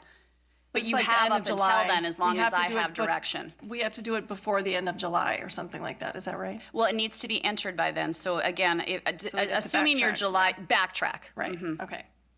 And then we have a trust that we can also use to pay the OPEB costs. Is correct? Yes, and So we the- actually use that trust. Right. So the 800 that we have in here now is only covering about like less than half of the total annual costs. Yeah. Right. And the we rest of it is coming from trust. Is that correct? That's correct. We have just over $8 million, or it's less than $9 million. It's greater than $8 million sitting in a trust. Our budgetary assumptions and what we do on an annual basis is we use $1 million of that trust. So I think it's fair to say if we were to continue at that pace, we have 8 years left in the trust. And then the difference, which is projected to be, I want to say this year we levied $774,000. Ms. Erdahl talked about, the implicit rate and the different things you can do and how they actually come up with that calculation. We can't say this is the exact dollar amount. Right. But anyway, that we're levying about $774 this year. And so I would presume it would be about the same, which is therefore less than the $1 million we take from the trust annually. So did we approve up to 800? Is that how we did that? And then when they actually figure it, it comes out whatever, they just can't go over that mark? Correct. I actually believe you approved up to $1 million. Okay. And when the Department of Education, as they're working through all of the levy information, we send them our actuarial study, and they come back and say, this is your cap. They tell us you can't do more than this. And this year, your approval a year ago was up to $1 million. We actually levied $774,000. Okay. So a question I have, then are the question that the board is faced with, is it to renew or continue? Well, and honestly, it's more along the lines of providing direction for me. Obviously, the easiest thing, you can use the verbiage however you want. It's just so I understand that if I'm putting something on a levy and that gets run through calculations where ultimately taxpayers start seeing proposed levies in November, I don't want the board or the taxpayers to be like, what? We never authorized this. And again, it's preliminary, you can undo it. But that's the discussion. So it's truly, Mike, however you want to frame it. Okay, let me ask it slightly different. Is it status quo or is it a change? If you said status quo to both, I would levy for OPEB to as much as the Department of Ed will allow, and I would not levy for QComp. If you chose to do something different, then I would just say, and I would honestly take them as two separate motions. This is what we believe in OPEB, this is what we believe or our wish in QComp. See, because the question as I see it, that's always been raised with the board and sometimes mixed results, is do you want to do, obviously the board has a power to do that. Do you want to do it or do you want to continue what you've been doing? Yes, and if I would interpret you saying continue what we've done, I would levy for OPEB and I would not levy for QComp. Yeah. Because that's our last exercise. That's what we did last. Yeah, thank you. Others? Thank you. You're welcome. The next is the attendance area assignment, the triangle. Triangle.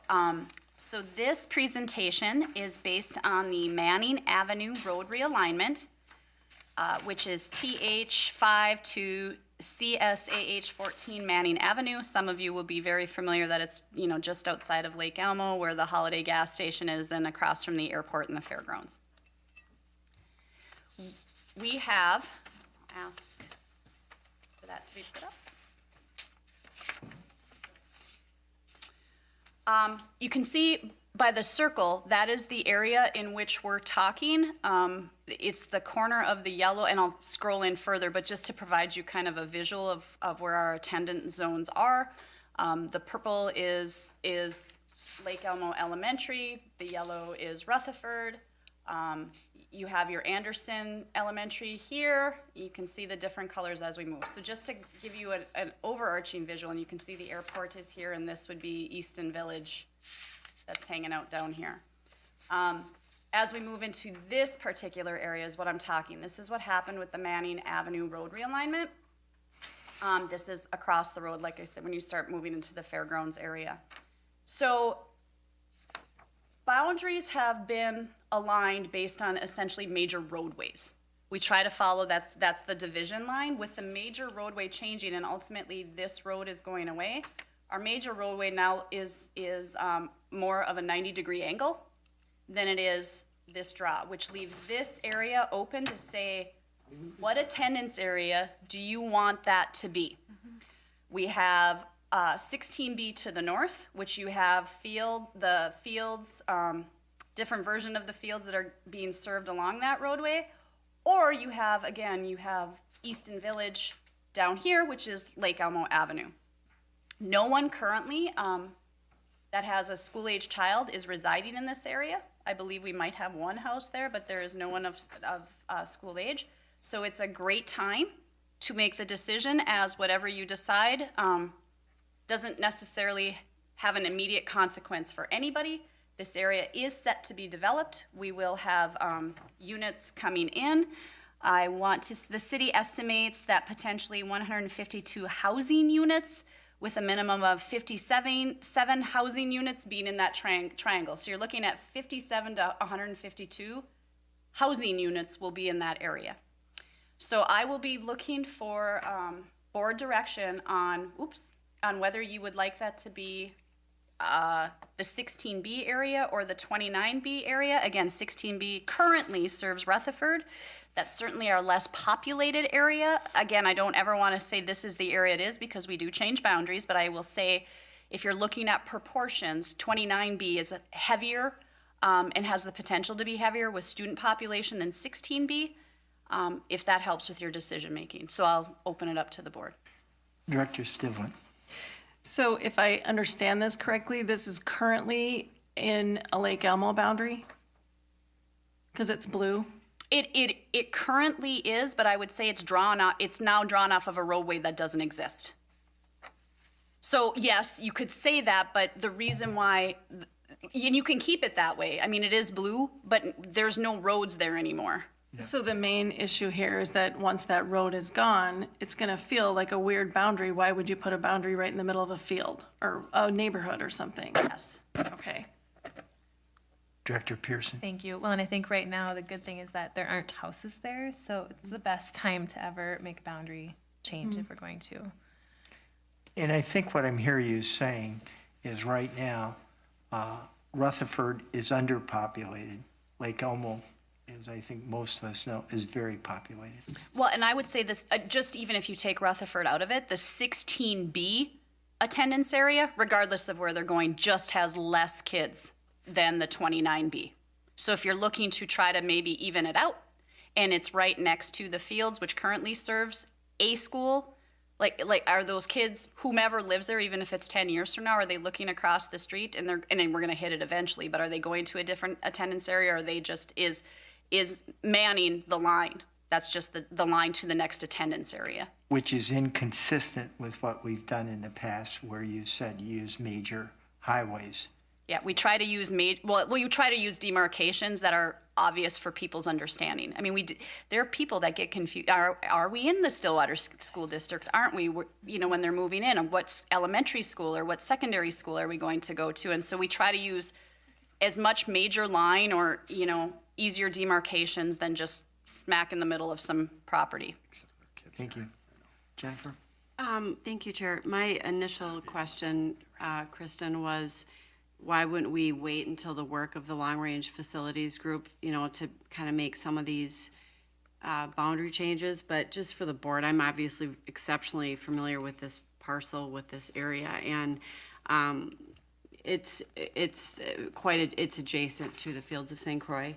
And that is definitely a declining, not declining, but it serves Rutherford, and that is not growing as fast. They're aging. Yeah, they are, and it's not growing as fast as. And that you got Fields 1, Fields 2, Tanner Ridge, even Carriage Station to some extent. So I'll say with that, I did want to ask you that question, but it's, to me, it makes perfect sense to. Go with the Rutherford. Director Stillwater. So what's the time frame for the development of that section? You said there's going to be about 100, what did you say, 57 homes? Up to, in Lake Elmo, honestly, I honestly don't have that answer. I'd have to get a hold of Lake Elmo to say, when do you plan on issuing permits? I don't know where that fits in the timeline of when that could be developed. And again, the board has the opportunity to wait on it. I did not realize it was the charge of the Long Range Facility Group. But again, it can wait. I just wanted to bring to attention. I don't think it's the charge of the Long Range Facility Group to specifically talk about boundaries. It's just that whatever they come up with may have an impact on boundaries. Yes. True. Yeah, so. Yes. Mark? Just a quick one here too. I think I'm fairly familiar with this area, and my understanding is that the area just to the south of the due east-west road there will also be fairly high-density homes. So there will be, whether you call it a major road or not, but the east-west road will be a separator between a fairly contiguous stretch of high-density homes. Correct. So there'll feel kind of like a continuous neighborhood there. Mm-hmm. So you're saying, sorry. Director Stillwater. So you're saying that makes sense to you to make this little corner into a Rutherford, to add it to 16B? Is that what you're saying?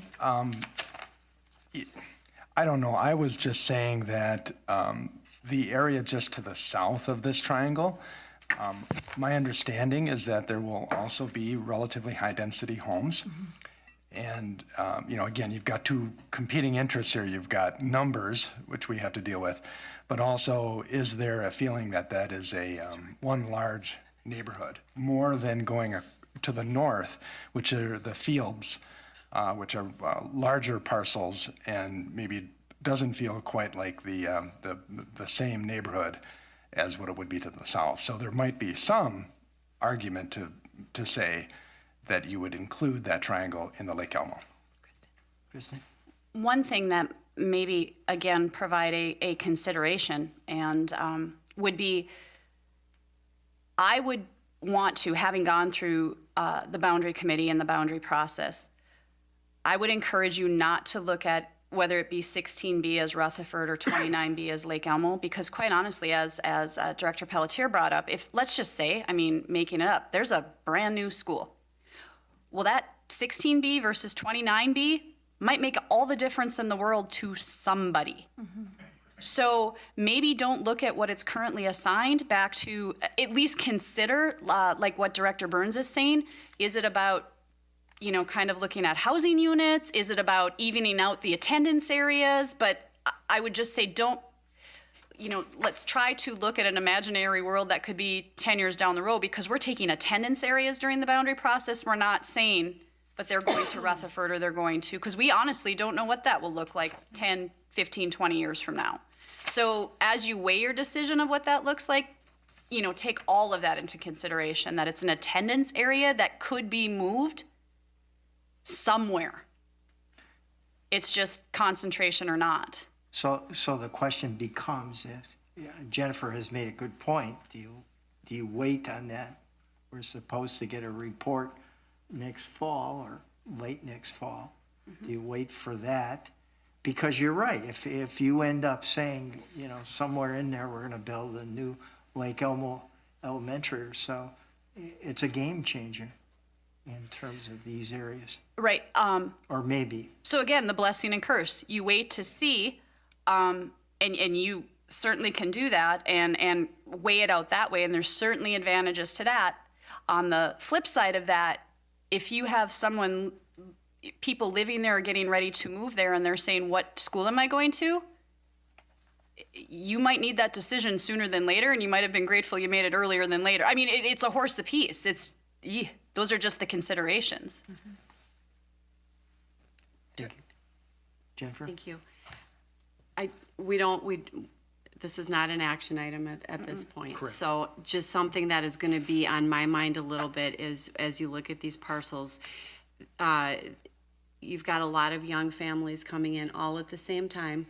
And if this is one little triangle piece that is coming in as the same of all their neighboring adjacent parcels, and then this little triangle is the one going to another school. It's just something that I'm going to be pondering over the next couple of weeks, and I guess I would like to suggest maybe we all, just think on that as we move forward.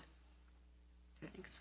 It's the hardest, easiest decision you might make. I mean, honestly, Yeah. because you're looking long term.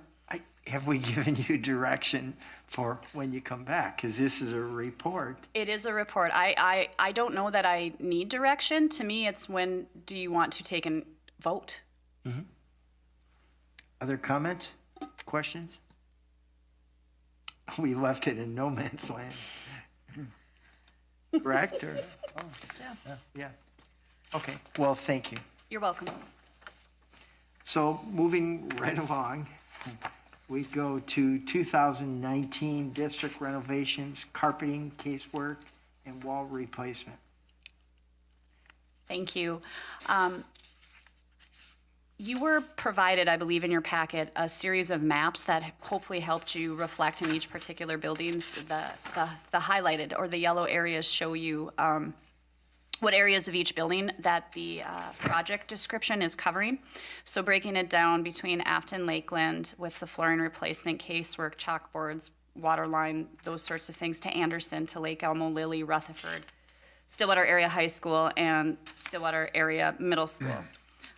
There is proposals on the table. I'd like you to please note that because of the conversation, honestly, for greater than a year, maybe a year and a half now, as it relates to Lake Elmo, we did the ability to add an alternate bid.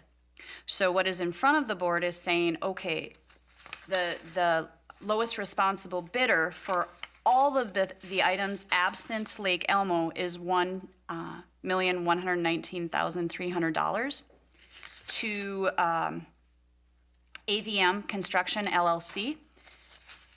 But it still allows the board to have the opportunity to either do the work at Lake Elmo coming up or not. That's the add for the additional $369,000. Just given the conversation about the long-range facility plan and do we want to do the work now or do you want to wait? That's why we listed it out as a separate option. So everything but Lake Elmo is included in the rounded 1.12 million. And then you can add or not add Lake Elmo to that. All of this is long-term facility maintenance, and it's essentially flooring, casework, walls, and plumbing is the sum of it all. So I'll open it up for questions. Questions? What's the, thank you, sorry. What's the budget for the 1920 long-term facility maintenance? Didn't have that included. Well, I will have to pull, Liz, these projects before you vote on it, these particular projects before you vote on it at the next meeting. Okay. I'm trying to see if I've indicated it on any of the information, and I'm not grabbing it. Yeah, those are all there, but the budget. So I can pull what was originally placed for each one of those that the board approved last summer for this work and give you that total as well as we move into the May 9th approval. Thank you. You're welcome. Director Stivling. Thank you. If we were to opt not to do the important work at Lake Elmo, what kind of a hardship would we be putting our staff and students into? Realistically, having not seen it ourselves, it's hard to say how bad is it right now. It's so hard to answer that question when I see the building principal in the back. I have a feeling I know what he's going to say. It's, we need it right now. And when you're looking at the work, operable walls, essentially putting operable walls with permanent walls. I mean, that is, you can function as it is. I mean, they're movable walls. You picture like conference room A and B at CSB versus a permanent wall. Can you function without that? You probably can. The demountable walls in the special ed area, casework, chalkboards, flooring. What about the water lines in 4 classrooms? I'm starting to think, and 4 classrooms, teachers' loans.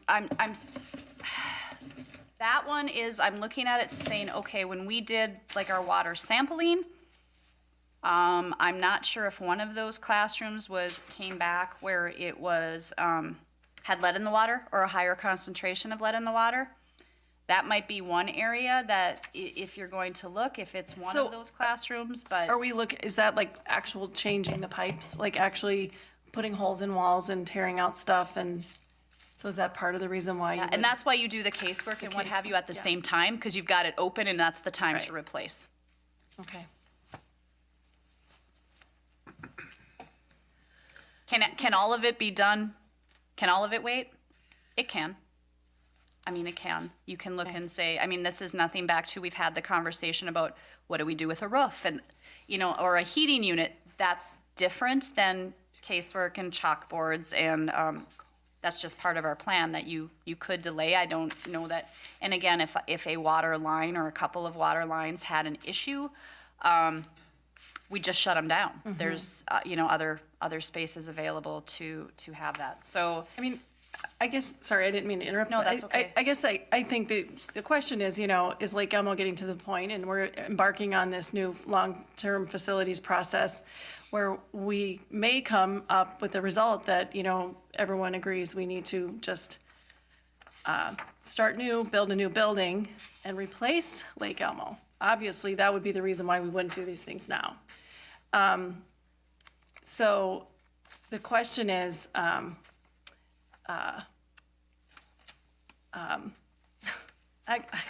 really sorry, I lost my train of thought. The question is that if we don't do these things now, how bad is it, and how would it be better if we just kind of start fresh and build a new building and not invest in all of this stuff right now. So sorry, I lost my train of thought. Yeah.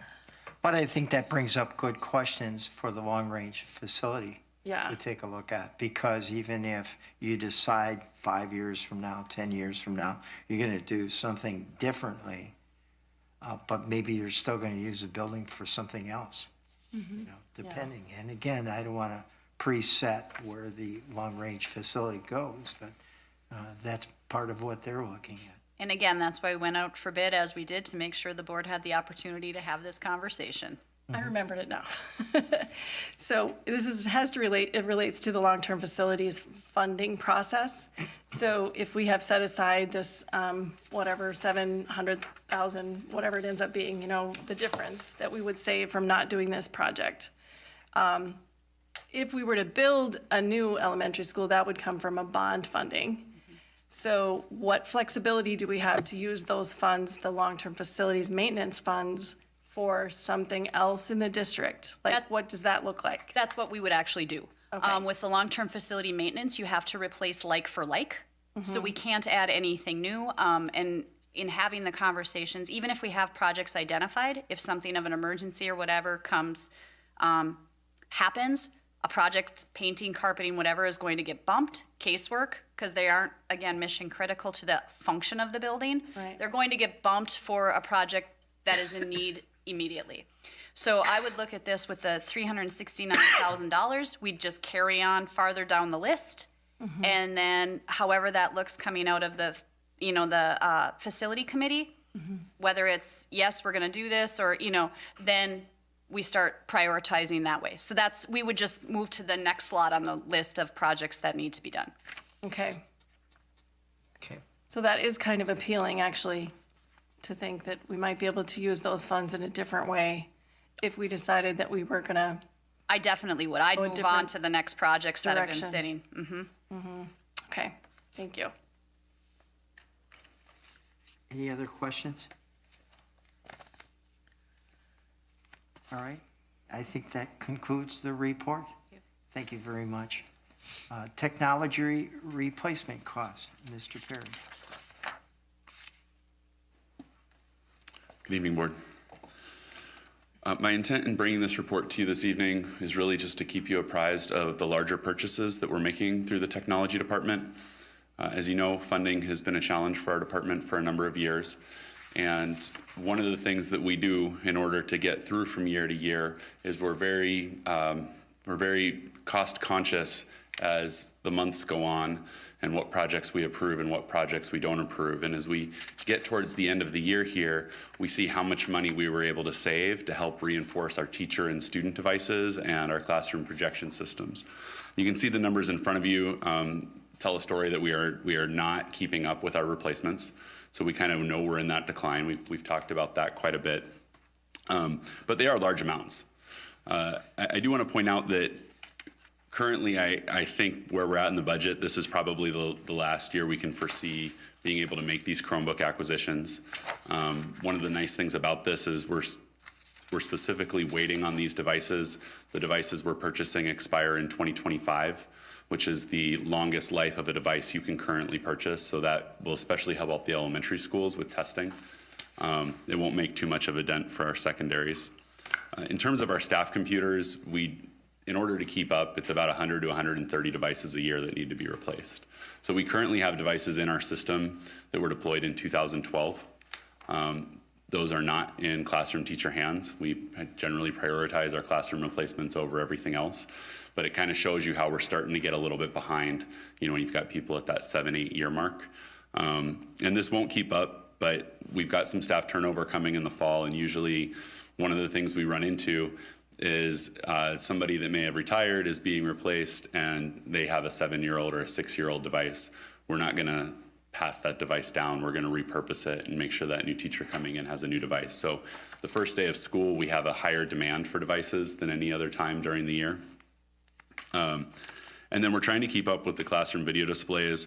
We're being conscientious of the work that facilities is looking at doing. If we're going to go into a room and tear down chalkboards and redo the teaching wall, the teacher's display tends to be a part of that.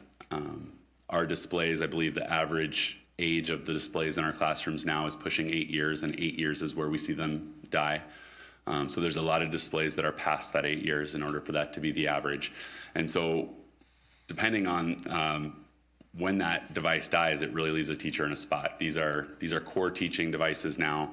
We've had classrooms in the last few years, we've had to roll projectors in on carts, and that's not something we like to do.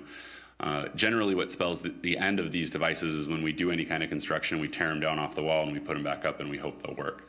So we want to make sure that we're taking those classrooms into account. And even in terms of whether or not we do work at a site like Lake Elmo, we'll keep them included in our counts because the device doesn't have to be hung on the wall. We can stick it on a cart, and then depending on what happens with construction, we have a lot of flexibility in that. The thing that we're really going to try and nail this year is with the iPads. So when we talked earlier about that parent communication piece, Seesaw is really what's being used in elementary. I'll tell you just a growth moment for me. I spent a lot of time pushing our K-1 teachers to share devices. And when I did shadow a student last year and spent the day on my knees in first grade, one of the things I learned is that they pull those devices out in short increments during the day as they go through their, I would say it's every 10 minutes they go on to something else. And one of those group activities might be a Seesaw activity where students are reading to the device and it's recording that artifact. So now mom and dad can see what the child is reading and hear the child reading. Not only that, but their teacher can see it. The teacher they're going to have in the fall can see it. And so you're developing this learning portfolio. But when you're moving on these 10-minute increments, that device better be sitting right there. You can't run next door. Hey, are you guys using these right now? We were going to do this activity, especially in those young grades. So the teachers thoroughly convinced me of that. And in order to keep their iPad program going, we really just need to put 2 devices in each room each year. So it's not a major lift. I think the quotes I got back from Apple came out closer to 48,000. But I would like to make sure that we're moving that forward. This is pretty typical in terms of what we do for purchasing technology. Right now, we're looking at what we're going to put on the shelf that we can have deployed for the first day of school. So we wait until very close to the end of the year because this is the equipment that will govern our summer work. There's some other things that aren't here that are being paid for by grants, but it's similar. We're lining it up for that summer work so that we can start the year ready to go, not start the year getting ready to go. And then we'll do the same thing or something similar in the fall as we gear up to what are we going to have ready for second semester. So towards that late January timeframe, what are we gonna deploy? And so those purchases we'll look at probably making around a November timeframe. And again, we'll restock our closets, and then the teams will be out deploying so that stuff's ready for second semester. So I do want to get in front of the finance committee at some point and have a conversation about how we can package these reports so that the board understands, okay, what are this year's technology goals and what can we expect to see? But especially as things come and exceed that $50,000 mark, I want to bring them here. So my intention then would be that at the next board meeting, you would see purchase orders on the consent agenda and that the numbers would more or less line up with what you're expecting based on this report. Questions? Shelley? Thank you. So is the 500,000 the shortfall of where we aren't, or is that the whole, like for the Chromebooks, is that for 1,000 or is that for 400? So we have just under $500,000 remaining in our capital technology expense fund. And so, one of our challenges that we face is some of our money is operational and some is capital, and we can't, as you know, move them back and forth. So this is what we have, or close to what we have remaining for our capital expenses as we approach the end of the year. One of the challenges in being able to know exactly what these numbers are going to be is we just had a bunch of UPSs die in our schools, so there was a surprise $2,000-3,000 expense as we're out replacing batteries, and that reduces how aggressively we can tackle something like this. We're using the same allocation for repairs as we're using for acquiring new, and so we have to see in many ways where our budget's going to land towards the end of the year before we start committing to what these purchases are going to look like. But the 500,000 is close to what we have in our remaining funds. John, do donations play any role in this, whether it's a business out there or private individuals? I know sometimes donations, especially in technology, is kind of a mixed blessing. Mm-hmm. It can be very kind, but it also can be a headache. Well, and my answer would be mixed. It depends on the form the donation comes in. One organization recently donated these tablets, very much like a phone, and I want to say they donated around 300 of them. And a quantity like that you can use for technology support programs systemically. Other corporate donations are, more financial, and they're coming to us and saying, what are the technology programs for this school or district-wide that we can support?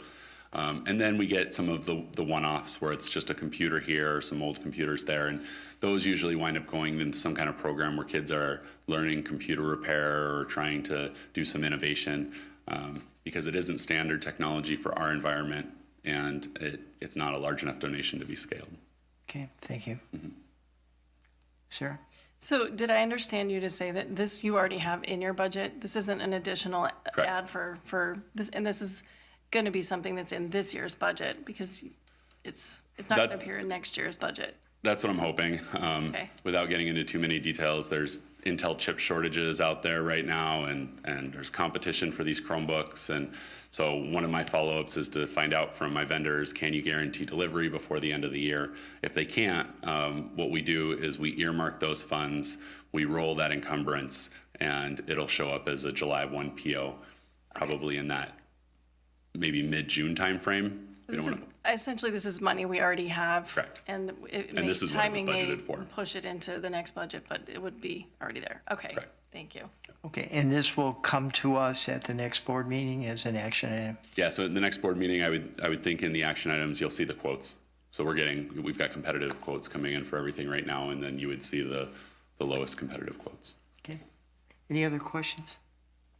Seeing none, thank you. And I think before we get into action items, we'll take a 5-minute break.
Have A, B, and C under the action items are all in the terrain of the policy working group.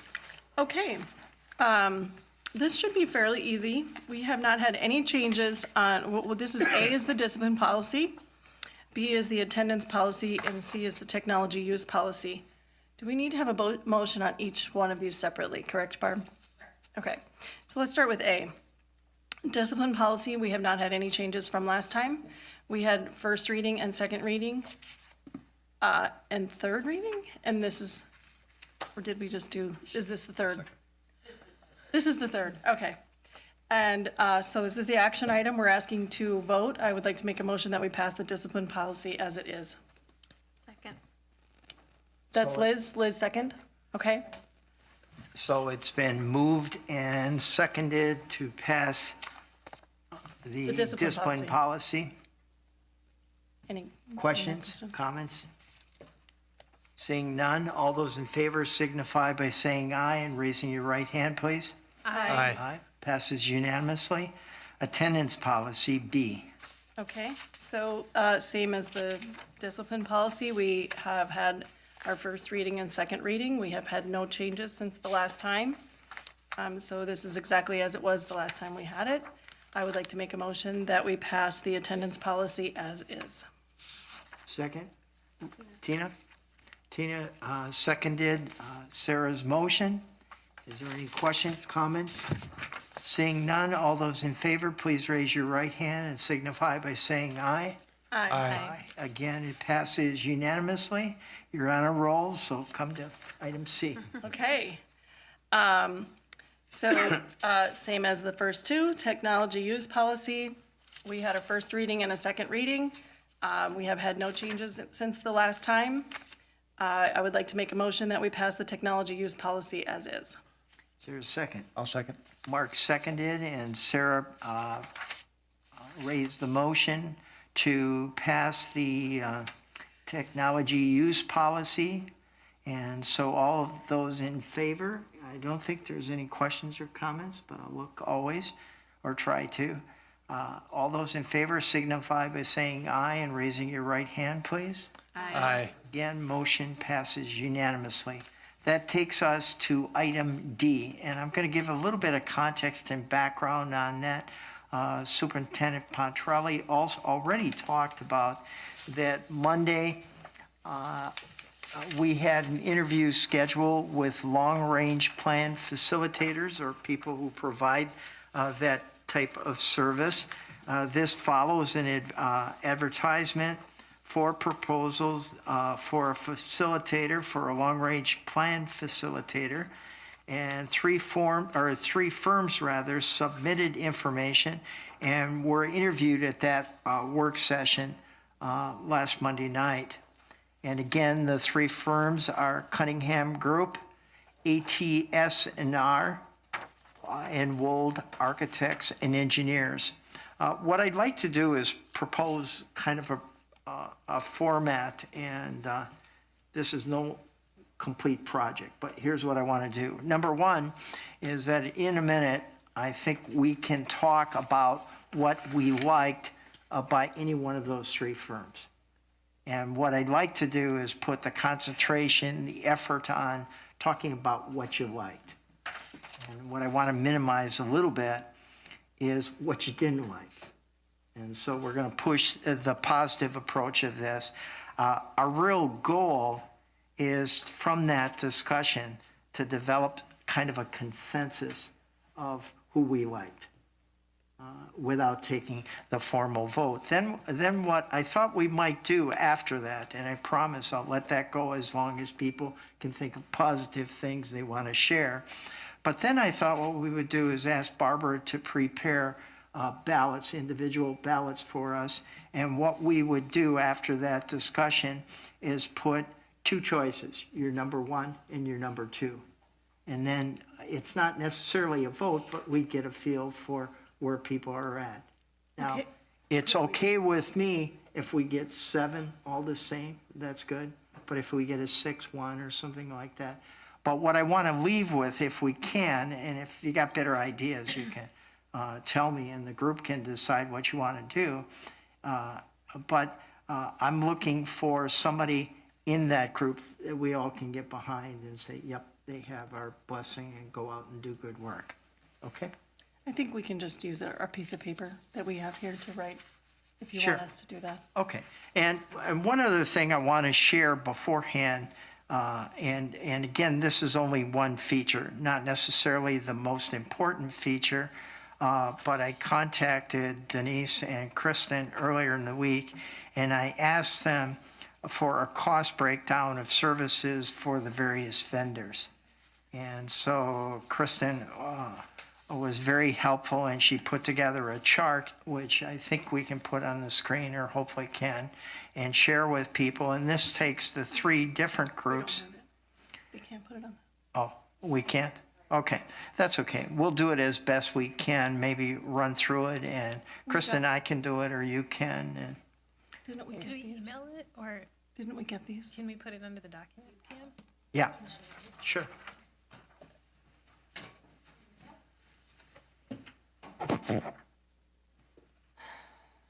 And this, as I said, this looks at some of the cost and gives us a little bit comparison. And this is something, one of the things that the 3 firms also did with us before that meeting is they shared booklets that look like these. And in the very last pages, that's where most of this information came from. And so can you read that or not? Sort of. And the rest of the board doesn't have copies? We got an email. We got an Oh, email. okay. email, Thank so- you for the- We do Okay, have so it. we can pull them We up. do know. Yeah. Okay. Thank you.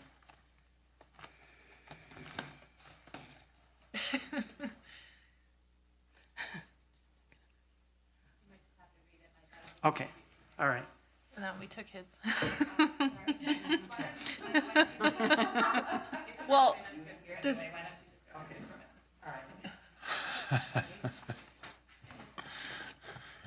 And I think what I'll do for comparison purposes is I will go across and then down. And if any of that you don't get and you want further information, please do. So for example, the first is the facilities master plan. And these are in the order of Wold is 50,000, Cunningham Group is 85,000, ATS and R has 77,000, and they have an asterisk, this is the maximum. Reimbursable expenses, additional charge, Wold, yes, Cunningham Group, yes, and ATS and R, it's included in the fee.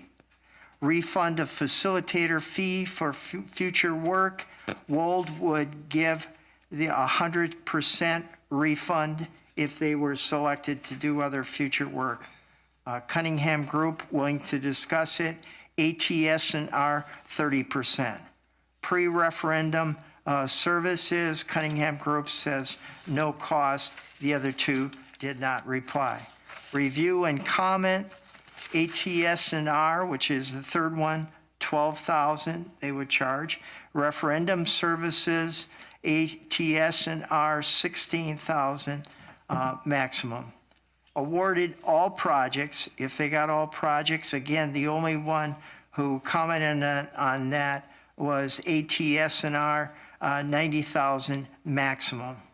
Construction services under Wold, a new building, 6% times fee basis. Secondly, simple addition, 7% times fee basis. These are all under Wold. Remodeling and additions, Wold, 7.5% times fee basis. And then the last one listed there is gut job renovations, 8.5 times fee basis. Kristen, anything you want to add to that chart? And again, if any of those figures you need repeating, I'd rather do that. Like I say, I'm sorry, I thought everybody had a copy of this. So again, that's one of the features, not necessarily the most important, but I think board members want to know that. And so that's something we look at. So having said that, I'll open it to my colleagues. And anybody who wants to comment on a particular firm and perhaps something that you liked or they featured you think very well. Okay, let me start down this end. Okay, Jennifer. are we gonna talk about one firm at a time? Is That's that what your my thought? question was. Could we start with one? Would that be Okay. appropriate? All right. You know, Mike, maybe we could start with the first presenter. Yep. Was Cunningham, if that's okay with the rest of the board? I think so. Okay. Okay, a positive thing about Cunningham, many positive things about this group. I saw the Alexandria. I went and visited that, so I saw their project firsthand, and they do just remarkable work, and they seem approachable, and they seemed genuinely collaborative. It was just my takeaway from their demeanor, and I got a good feeling about that as well as their expertise. Thank you. Thank you. Tina? Yeah. Cunningham, I like, because I also was at the Alexandria visit, and I like that they rallied their community, and they included the business community as well, and they created sponsorships throughout their whole building. And not only did they include their large companies from the area, but they also included the small mom and pop shops, which would sponsor individual rooms. I mean, they even had, like, Tastefully Simple was one of them. I really liked that they seemed to be able to bring the community together and get behind the effort. They even sponsored their stadium, and I think they built their entire high school for $60 million. Wow. Thank you. Liz? I really liked that everybody had their own important questions that we asked, and I thought each firm did a really good job.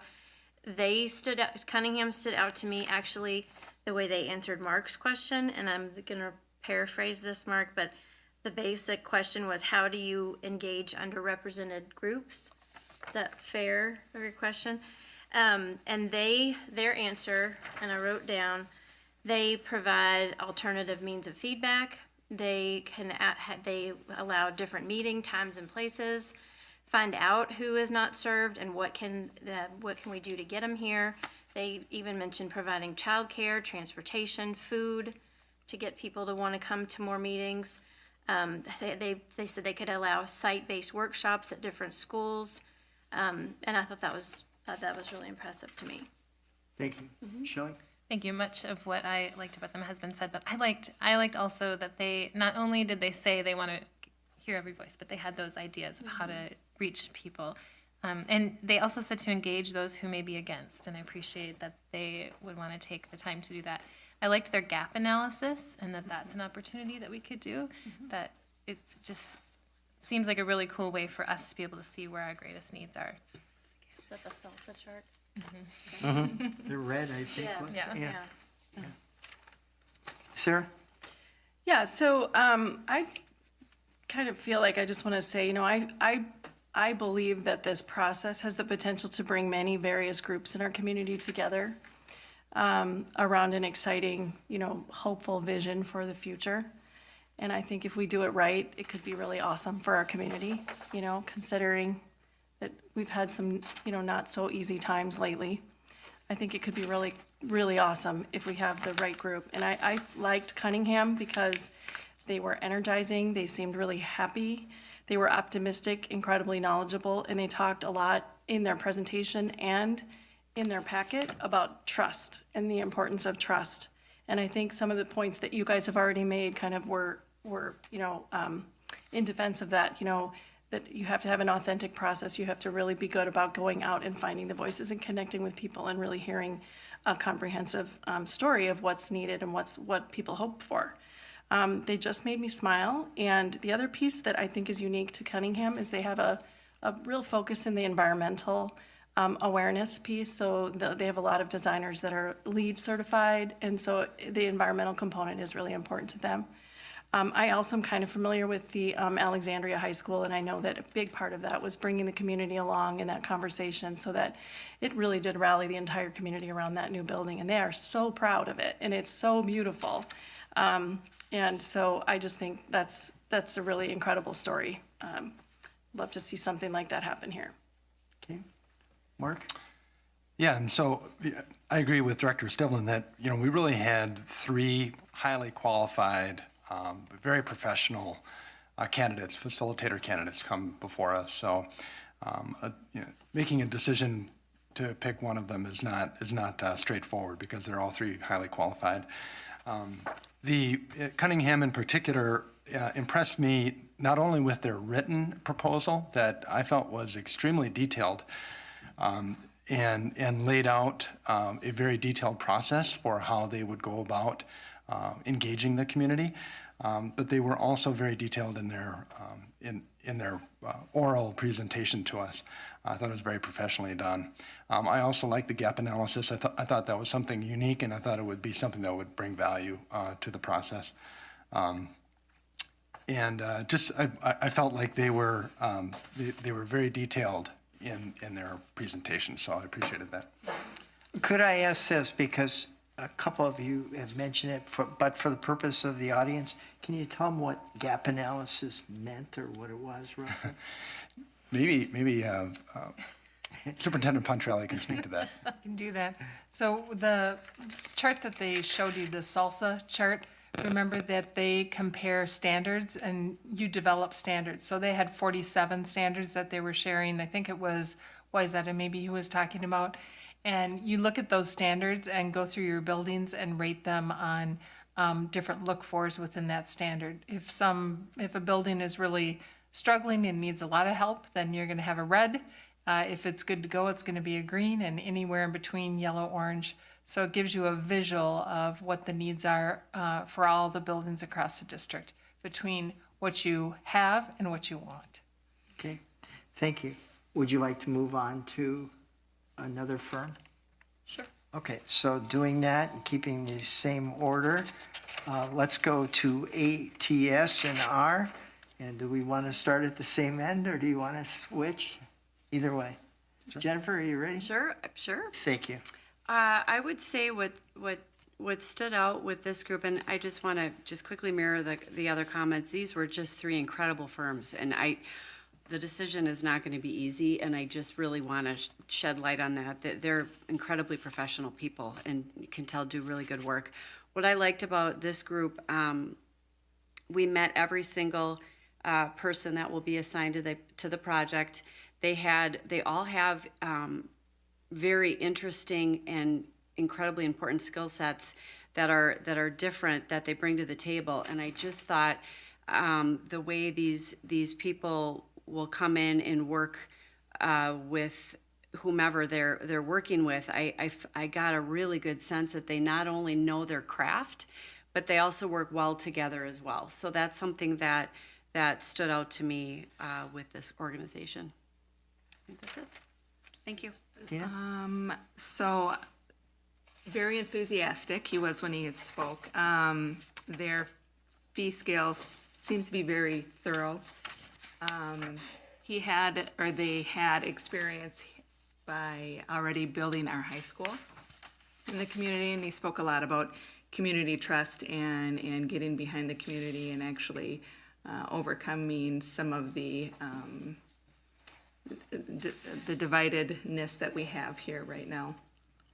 Okay, thank you. Liz? Yeah, I think he actually said he drew the high school. He designed it. That was like one of his first architectural projects. And I thought that he talked about having a 10-year master plan just as a focus. And then even if you can't do everything that you want, that's your focus, and that each year you might kind of chip away at it and do a little bit. So that, because we may or may not be able to do everything we want to do, but if we get together and have a plan that everybody can agree to and then kind of chunk away at it like that, I liked that option. And then they were very big about having everybody agree and having the community really feel involved in the decision, and I liked that a lot too. Shelley? I echo much of what was said. I also liked how, they talk about starting out with option 1 is always adding an addition for everything that might be needed. And then they work through really every scenario and have a lot of options and then narrow it down so that prioritizing items and really like leaving no stone unturned. And then they talked a lot about consensus, which they all talked about consensus. But they made sure to point that out. And just again, that they would set up shop at different places to reach different groups, that they have little tricks that they use to reach more voices. Okay. Sarah? Yeah, ATSNR, I think that was cool that Dean, I think it was the principal architect for the high school, which is kind of a cool thing. And they did seem really warm and friendly and like very cohesive as a group. I liked his enthusiasm. And yeah, the team seemed really solid. So yeah, I liked them. Yeah, and I also appreciate the fact that they kind of brought the entirety of their team, that each person who would be playing a role in the process was there and had a chance to give their perspective, what their roles would be. I thought that was unique, and I thought it was good. I also thought that their dot analysis was something that would be of value too for trying to find consensus. So if ideas came up, they posted dots, something That's we're right, that's relatively right. familiar with. But they pushed that strongly in this group. Okay? Should we go on to Wold? Sure. So my question at the we each had questions just for the public who may have missed that.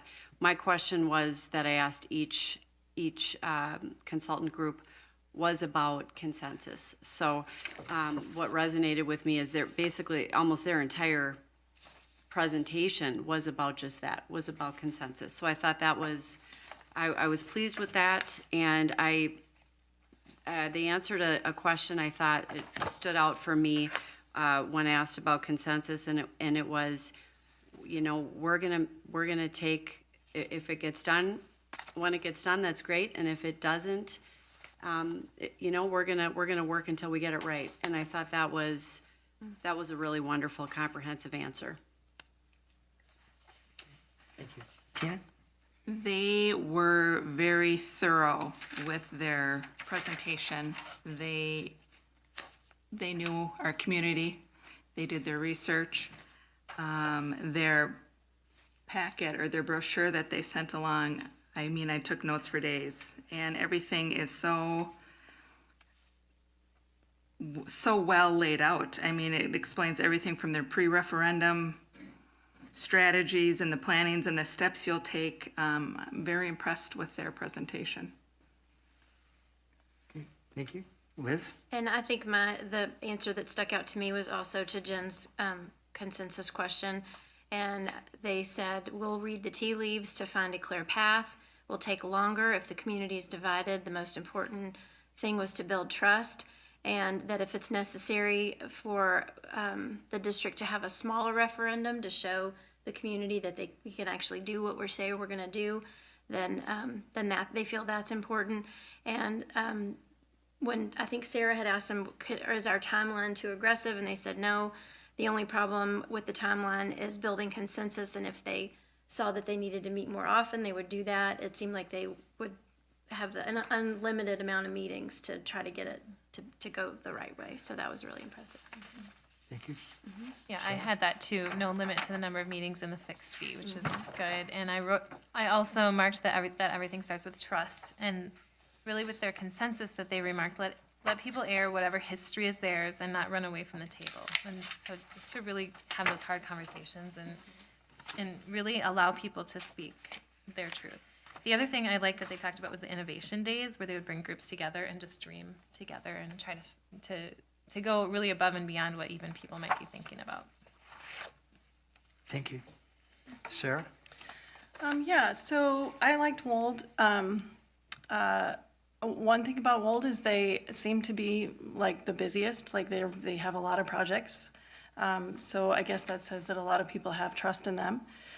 In their packet, I came across a line that just struck me, and it's been kind of haunting me ever since I saw it, and I think it's important to keep in mind. That is, it says, needs unite, solutions divide. And the reason why they have that in the packet is because their focus is on prepare, prepare, prepare. You know, work ahead, plan ahead, listen, do all of the planning that you can possibly do. Because trying to figure out what the needs are, trying to figure out what all the different ideas are, because that's the stuff that's really fun. And then once we start narrowing down to an actual plan, sometimes it gets difficult. And I think that's where sometimes the timeline can get a little bit off. But I think I like the fact that they're very committed to making sure everyone can be happy with the solution and bring everyone along with on that journey. I like their packet. I think their packet is very colorful. It's very vibrant, and they seemed very solid and vibrant too.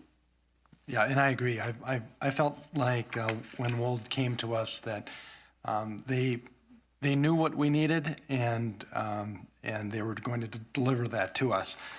They called it their placemat, I think. I don't know if the camera can catch this up here, but this is what they gave us, and right in the center, near the bottom, is the word consensus. And I don't know if they maybe had a spy here in some of our meetings, but they recognized how critical that is to us as a community and us as a board.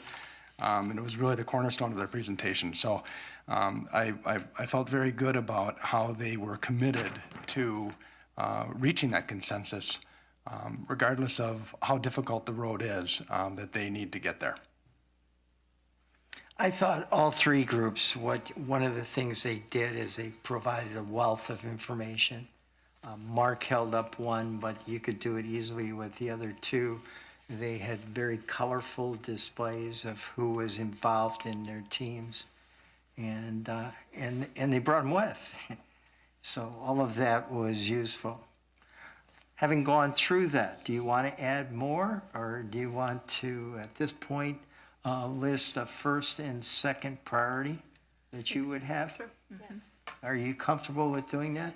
So I've got a legal pad here, anybody who needs additional paper, or let's do that, and Barbara will give it to you then, or you got some too. Sure. Oh, that's even better. Barbara's always a step ahead of us. She is. They're already typed up She's and everything. unstoppable. Look at you. Wow. Thank you. How in the world did she do that? It's like your magic. How did you do that?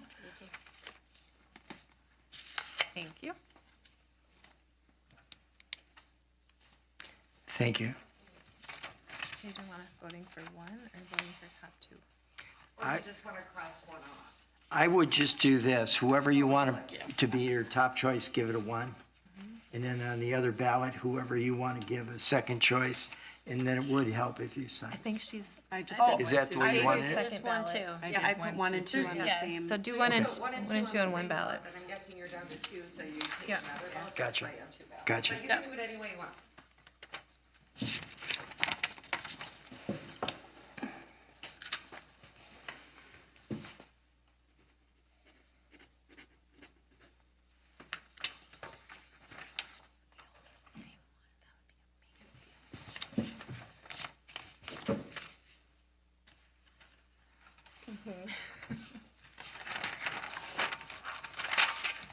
Mark's is there. How would you like these read? However you feel is the most sensible.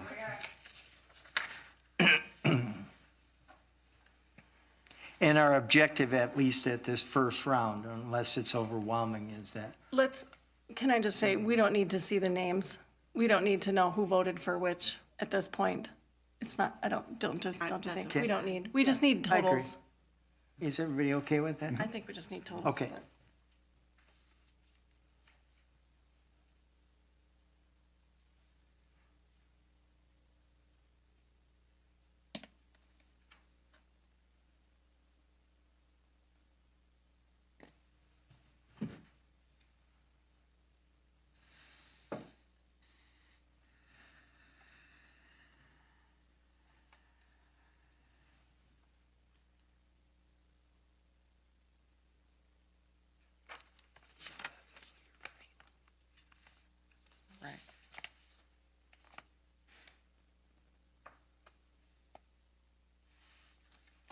Okay, so your number one was your first choice. So the low number, it's kind of like golf, right? So the low number is good.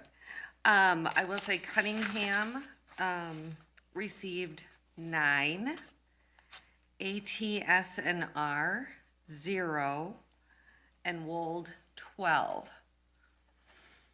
Can you just tell us how many number one votes Cunningham had? 5. So if we were just going to look at it, if we were just straight up voting, we would have a 5-2 vote. Okay. Now, okay, gotcha. So I guess I would like to ask the question, if I could, how important is it to us as a board that we reach consensus on the team that we choose? Meaning all 7, unanimous vote. Because if we want to do that, we could continue having conversation and hear from the people who had more to say. One thought I would share on that, and correct me if I don't say this correctly, but I think 5 people gave Cunningham a 1. Correct. The other people all gave it a 2. Correct. That's pretty strong to me.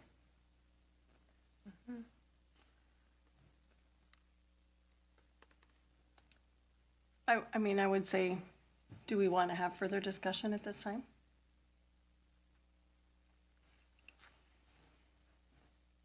I'm just thinking. I'm Sure. just processing this Take right your now. time. Yeah. I trust either one of them. I would too. Well, and I was going to say, because nobody didn't, they weren't one that was somebody's third. So it's probably, and that's the thing, they're all strong. So I think we can't go wrong with who we have.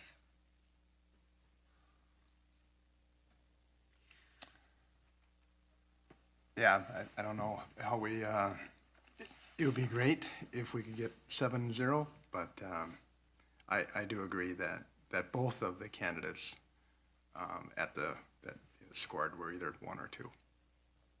So there's some value in that.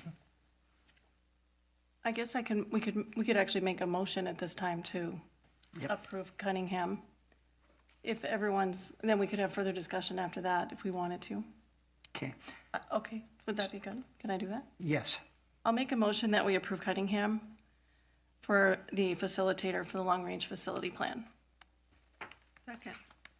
Motion has been made and seconded that Cunningham be approved as our long-range facility planner.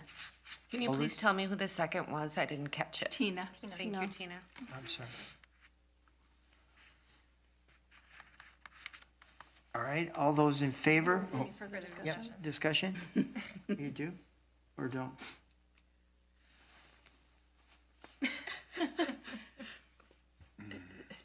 Jennifer? I don't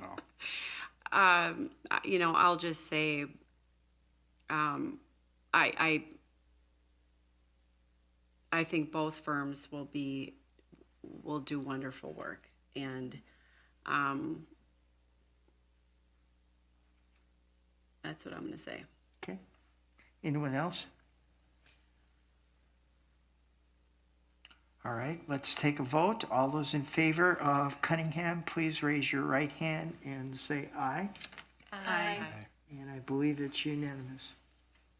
There's your consensus. Okay. Can we clap? That seems Yes.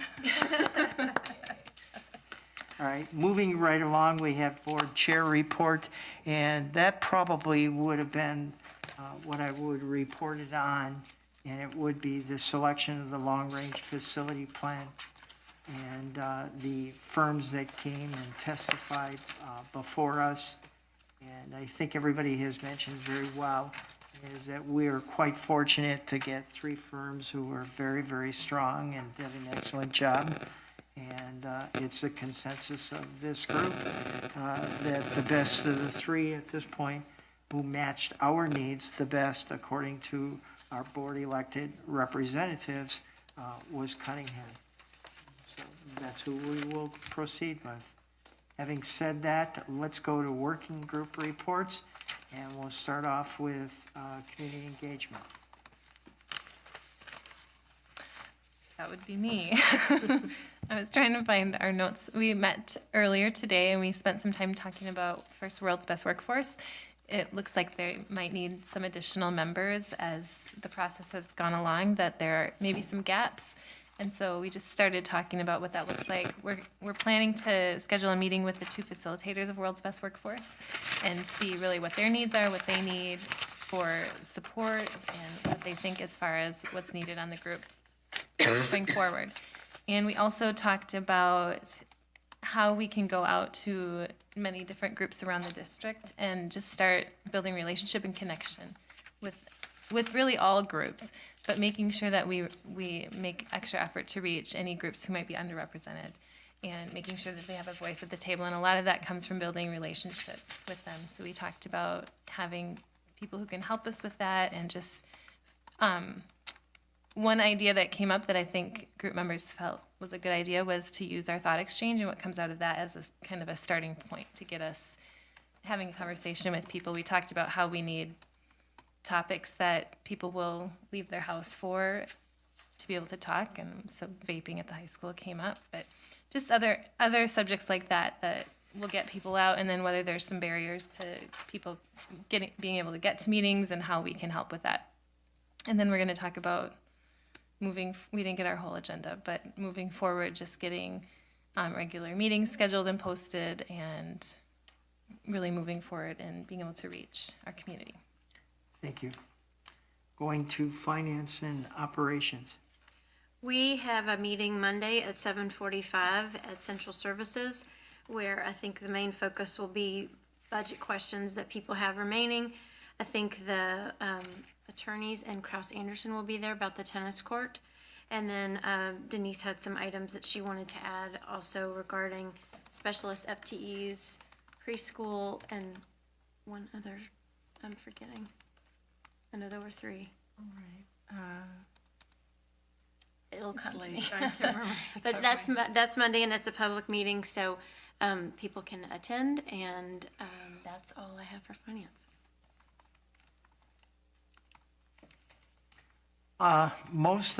And I'm talking about the legislative report at this point, and I think almost everybody is pretty, if you read the papers, you have a pretty good idea, is that the Democrats control the House and the Republicans control the Senate. And on the proposals, they're far apart. The most favorable for the district in terms of finances is probably the House, and they offer the most, and the governor is very, very supportive of education as well, and has proposed a number of those. Having said that, there are a lot of other communications out there on specific issues, and one that I think we probably have divided positions on the board is with a board-approved levy renewal. And that bill is part of a bigger House bill. And I'm saying, regardless of where you sit on that position, or if you're out in the audience or at home, if you have strong feelings on it, contact your legislator and let them know. If you're for that non-voter approved renewal, let them know. And if you support it, let them know. Him or her. Him or her. Yeah, very well, thank you. And in our cases, we got some hims and we got some of hers. But that's probably one of the big issue changes. There are others.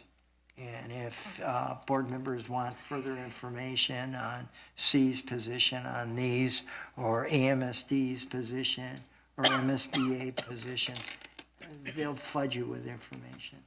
But I'm saying they are going to reach agreement, or at least we hope they do, in the next month. So this is the time when you can make a difference if you're so inclined. And if you have any questions or comments on that, please contact any of the legislative committee members. If you want literature, I can send you or forward you lots more. So that's about it with the legislative report.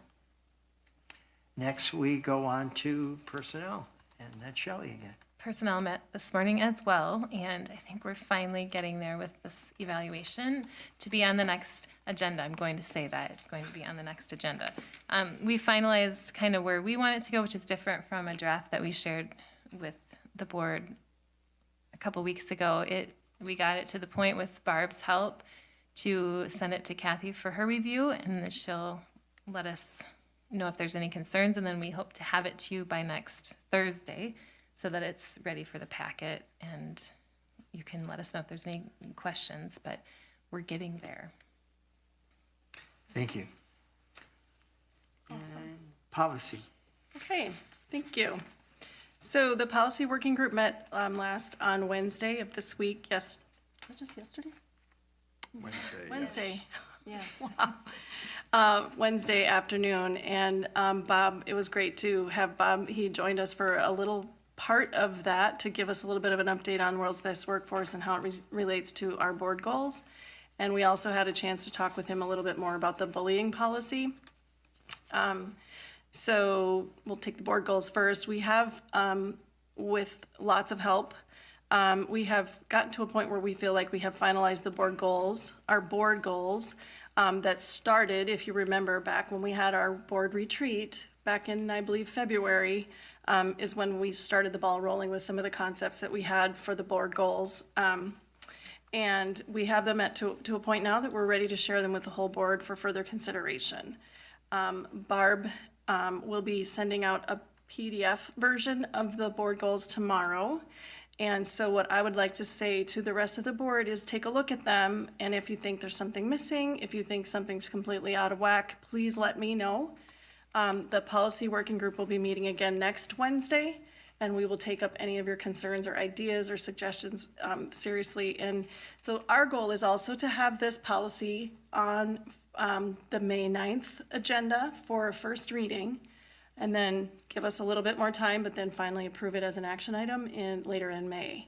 So if everything goes well, we'll have something set up by the end of May, hopefully. Just want to remind people, this is really want everybody's participation in this, so please take a look at it and let us know what you think. As far as the bullying policy, just a little bit of an update. There were some concerns about the bullying policy raised by community members. As you know, we pulled it from the agenda last time. We have had a chance to look at it a little bit more closely. And I have made the suggestion that we take a look at using the MSBA policy instead of our policy. So we would just revoke the policy that we have and replace it with the MSBA policy. We don't want to lose anything that's in our policy that we want to keep, so we want to make sure we go through that process. As we talked with Bob, one of the things that we'd have to consider is if we do this, we'd have to go through Kathy, obviously, for approval. We'd have to go through probably a group of people, including principals. Anything further you want to say about that? Yeah, I did check with Kathy on that, and actually the version that we were working off of had already been, that version was created based off of MSBA's policy, so we may have less work that we need to do than what we thought. It's really similar. It's really similar. It's just in a slightly different order, but I think it does achieve some of the goals of what some of the concerns were. But again, we can take our time if we need to. Ultimately, the goal is to get this ready so it can be added to the student handbook by next fall. But so we want to try to get it on a cycle of renewal every year, so it's an annual thing, and this is a good time to do it, is in the spring. So, it would be great if we could hurry it up and get it done, but if we really have concerns with it and we want to really take a deep dive into it, we can do that. We have a little bit of time. Do you have anything to add further about that, Bob? No, if we're going to plan to do something different for the handbook, it probably needs to be done by June because Carissa starts putting all of that stuff together in June. Okay. Did you want to add something to that? Yeah, just add something About just bullying? quickly Sure. about the bullying policy. Because we are going to be looking at that very soon in the policy committee. If there are comments that you want to have added to our consideration, please send them to us very soon. Speaking to the general public. Yes, right? Anybody in the public, right? Yeah, send us an email if you have concerns or questions or whatever. Yes, absolutely, thank you. Okay, so we are also continuing to work on the process of revoking some of the old policies that are actually duplicated now because we have we have replaced them with new policies over the past year or two. And so we need to go through the old policies, check to make sure we don't want to lose anything that's important to us, but if we have duplication, we need to go through an actual process of revoking things that are old. So we're going to continue to work on that, and we're going to try and bring a comprehensive list to just maybe do it all in one vote, one action item at some point as soon as we get those nice and clean. And let's see. After that, we're going to continue to work on the statutory required policies just to make sure we're in compliance with statutory. We mostly are, but we just want to make sure we don't need to update anything. And then we will work on the results policies after that. Oh, I know, I was going to say the wellness policy is coming forward probably the end of May on that agenda.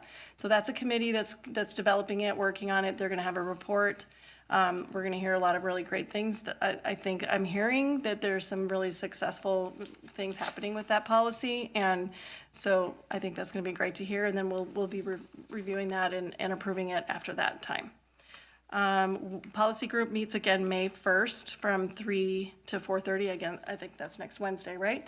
And that's it. Okay, thank you. Do you have anything? Yeah. Okay, moving on to individual board reports. Mark, I think we'll start off with you if we can. Sure. I really don't have that much to report other than we've been very busy with the different board activities. So, and it just is maybe a suggestion for my fellow board members that if there are topics that have come through for our consideration as reports, that we want to be thinking of, keeping them moving on, towards action items. So just as a thought, because sometimes we get reports and then they kind of go off to the hinterland. So we want to make sure we keep track of them. Thank you. Sarah? Okay.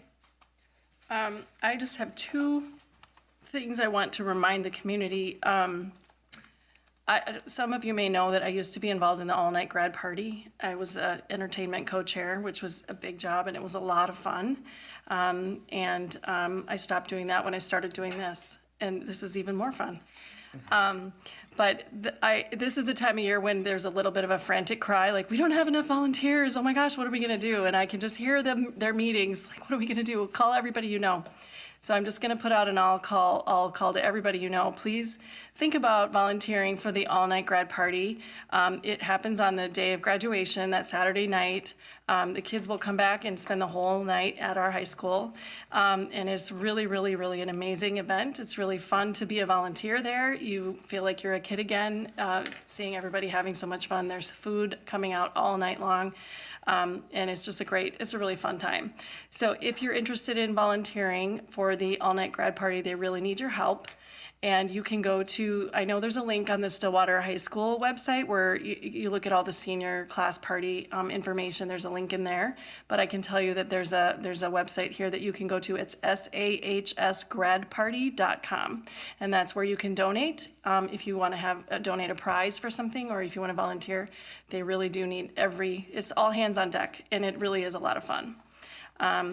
And then the other thing I wanted to say, we've talked about this before. We honored our thespian group for being invited to the Edinburgh Fringe Festival, but I've just kind of decided I want to keep bringing this up because this really is kind of an amazing thing. Our theater students are going to Scotland this summer. They've been invited to the Edinburgh Fringe Festival, which is an international festival with over 500,000 people in attendance.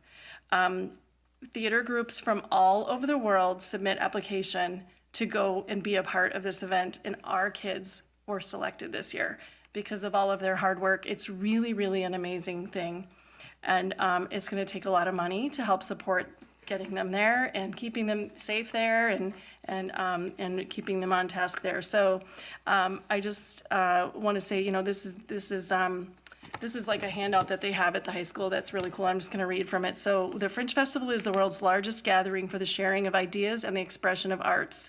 We're looking forward to learning firsthand how connected we are to others in the world, and that the differences between people are not a barrier, but an opening for empathy and understanding. We will represent, as actors, musicians, writers, and technicians, we promise to positively represent not only Stillwater Area High School, but our home, the Stillwater area, Minnesota, and the United States, by sharing our talent and unique ideas on a world stage. So, again, this is really a once-in-a-lifetime experience, and these kids need our help. So if you would like to volunteer, you can contact the theater department at the school. Or checks can be made out to the Stillwater Area High School Theater Department with Scotland in the memo line. And that's all I have. Thank you. It's that season, I think, and Barbara probably has all the dates on these, but a lot of banquets, recognitions are coming up. I can think of 3, and I'm sure I'm missing some, but there's staff retirement banquet is coming up. The Distinguished Alumni, which is just before graduation, is coming up. And then third, and this is probably the one that's the most immediately coming up, is the awards assembly at the Senior Area High School is coming up. So those are 3 that I can think of. Obviously, there's concerts this time of the year. And one not to overlook, I know Shelley's attended in the past, and I have as well. In fact, she got me going. And that's a baccalaureate, which is put on primarily by kids. And they did, the years I've gone, it's been very, very impressive. Barb, anything you want to add on those dates or something? I think you've sent us all one more meals. thought. A couple of thoughts on that is I did create a Google Calendar with all of that information on there. So I shared that link with you. If you want to click on there, they should overwrite right onto your Google Calendar. I will start putting the dates on the bottom of the updates that you get each week, so you can cross-reference and check. And then, Mike, I think you covered all the bases except for the special ed graduation. I know that is on the calendar as well, but I can't recall the date off the top of my head. Thank you. Yep. Shelley. Thank you. It's helpful to have reminders. It is. Thank you. That's on the 24th. That sounds right. Yep. Okay. Special ed? Yep. So ditto the grad party. It's fun, and you can act like you're a kid again, except you're really tired. So, but still, it's only a few hours. It's really fun. The kids are great. Board members, we don't want to sign up for the early shift, just FYI, because we have a hard time getting back in time from the ceremony. So we're mid or late shifters. And to echo to the Scotland, there's a little Facebook thing going on if you want to do a stair challenge. I challenge everybody listening to go do the Stillwater stairs. You can do the Main Street stairs 1,000,000 times, or the loop, or however you want to do it, and just make a donation, challenge your friends, help these kids get to Scotland. Speaking of band concerts, I went to one last week, and our students have some sincere talent in so many areas. The band concert was amazing. You heard Nikhil talk about the choir concert. We have just so many great things going on for our kids here. I can't say enough about how hard they work, and I think they were exhausted at the end of that concert. They worked really hard. And then finally, I know we're talking about it whenever we get this retreat scheduled, but I shadowed my student yesterday, and was it yesterday? Tuesday, and I did get a facial, but I also am still sore from gym class, so that we'll hear more about that when I can share. That's all I have. You had to go to gym class? Yes, it was horrible. Okay, it was great, but it was horrible. Great, but horrible. Thank you. Liz? I also got to go to the Partnership Awards dinner, and it was just lovely. I think one teacher nominated her mom. She's in the district, her mom's been in the district, and it was just very emotional. And it's an amazing thing that the partnership plan does, and $1,000 is awarded to each school. And I think even the people who receive the award get to have a say in how they want that money used. So it's a great thing. That was April 15th. April 16th, I went to an Equity Alliance training, and I know that tonight was, and a lot of nights are difficult meetings. It made me feel a little bit better. There were people from there were school board members from White Bear Lake, Roseville, South St. Paul, and everybody has issues. And so it's not, I don't know why that made me feel better, but nobody has it perfect. And people have to work together, and everybody has different ideas. I sat at a table with White Bear Lake, and they have just had a 2-year facility plan, I think, which they've heard or presented. I don't know if they officially voted on it, but I think I said this the last meeting and say it again. They, their projection was that the Hugo area would grow anywhere from 3% to 89%. And so I would love to see our district take advantage of that also.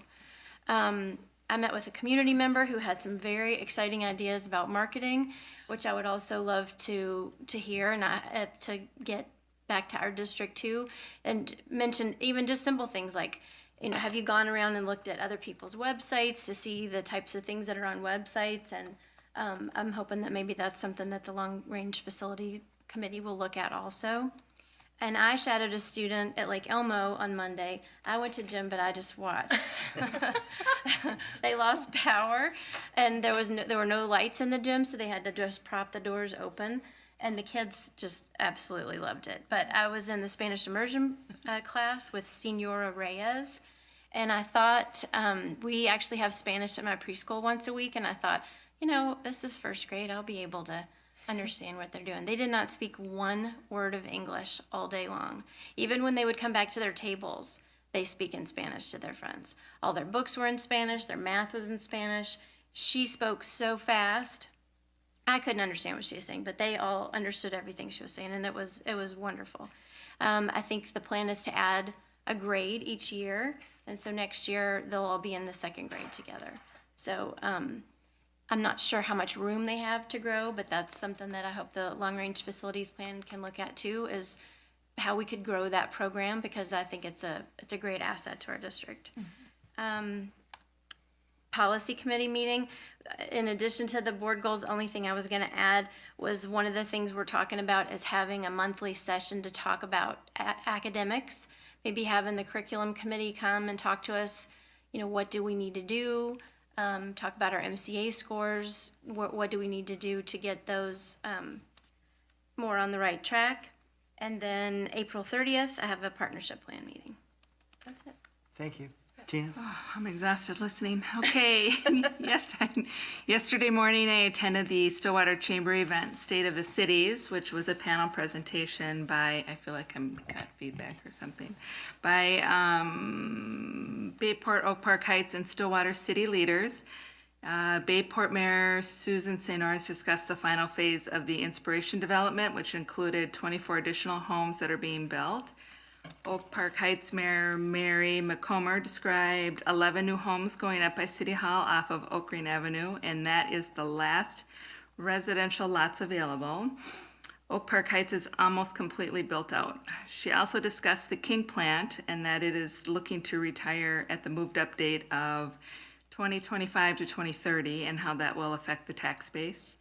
Mayor Ted Kozlowski said he may have a couple of options for affordable housing, which is in their comprehensive plan. He also mentioned that some of the hotels in town are considering offering a private bus service from St. Paul for their employees, which may open up some opportunities for some open enrollment. Thank you. Jennifer? Okay, I'm going to be quick tonight. I want to talk just really briefly about, so I attended the Equity Alliance EMID meeting last week, and it was at this meeting, for the first time, we had, we were able to get some more information and learn from our youth executive board, learn what it is.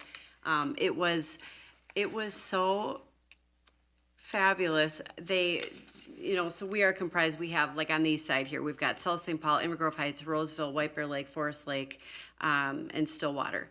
And the students who are part of this sat with their board members. So I got to sit and just get to learn about them and their experiences here in our district, and you know, many good and some not so good.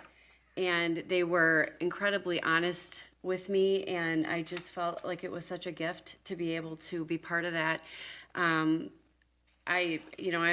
sad because I think this is, the relationship's going to be ending, but there are, I hope, some more opportunities that we can kind of discuss as we go. They do such wonderful work. So I also wanted to add to that, to Chair Potachik's point earlier, at the end of our meetings, we have the opportunity to discuss issues with various other school districts.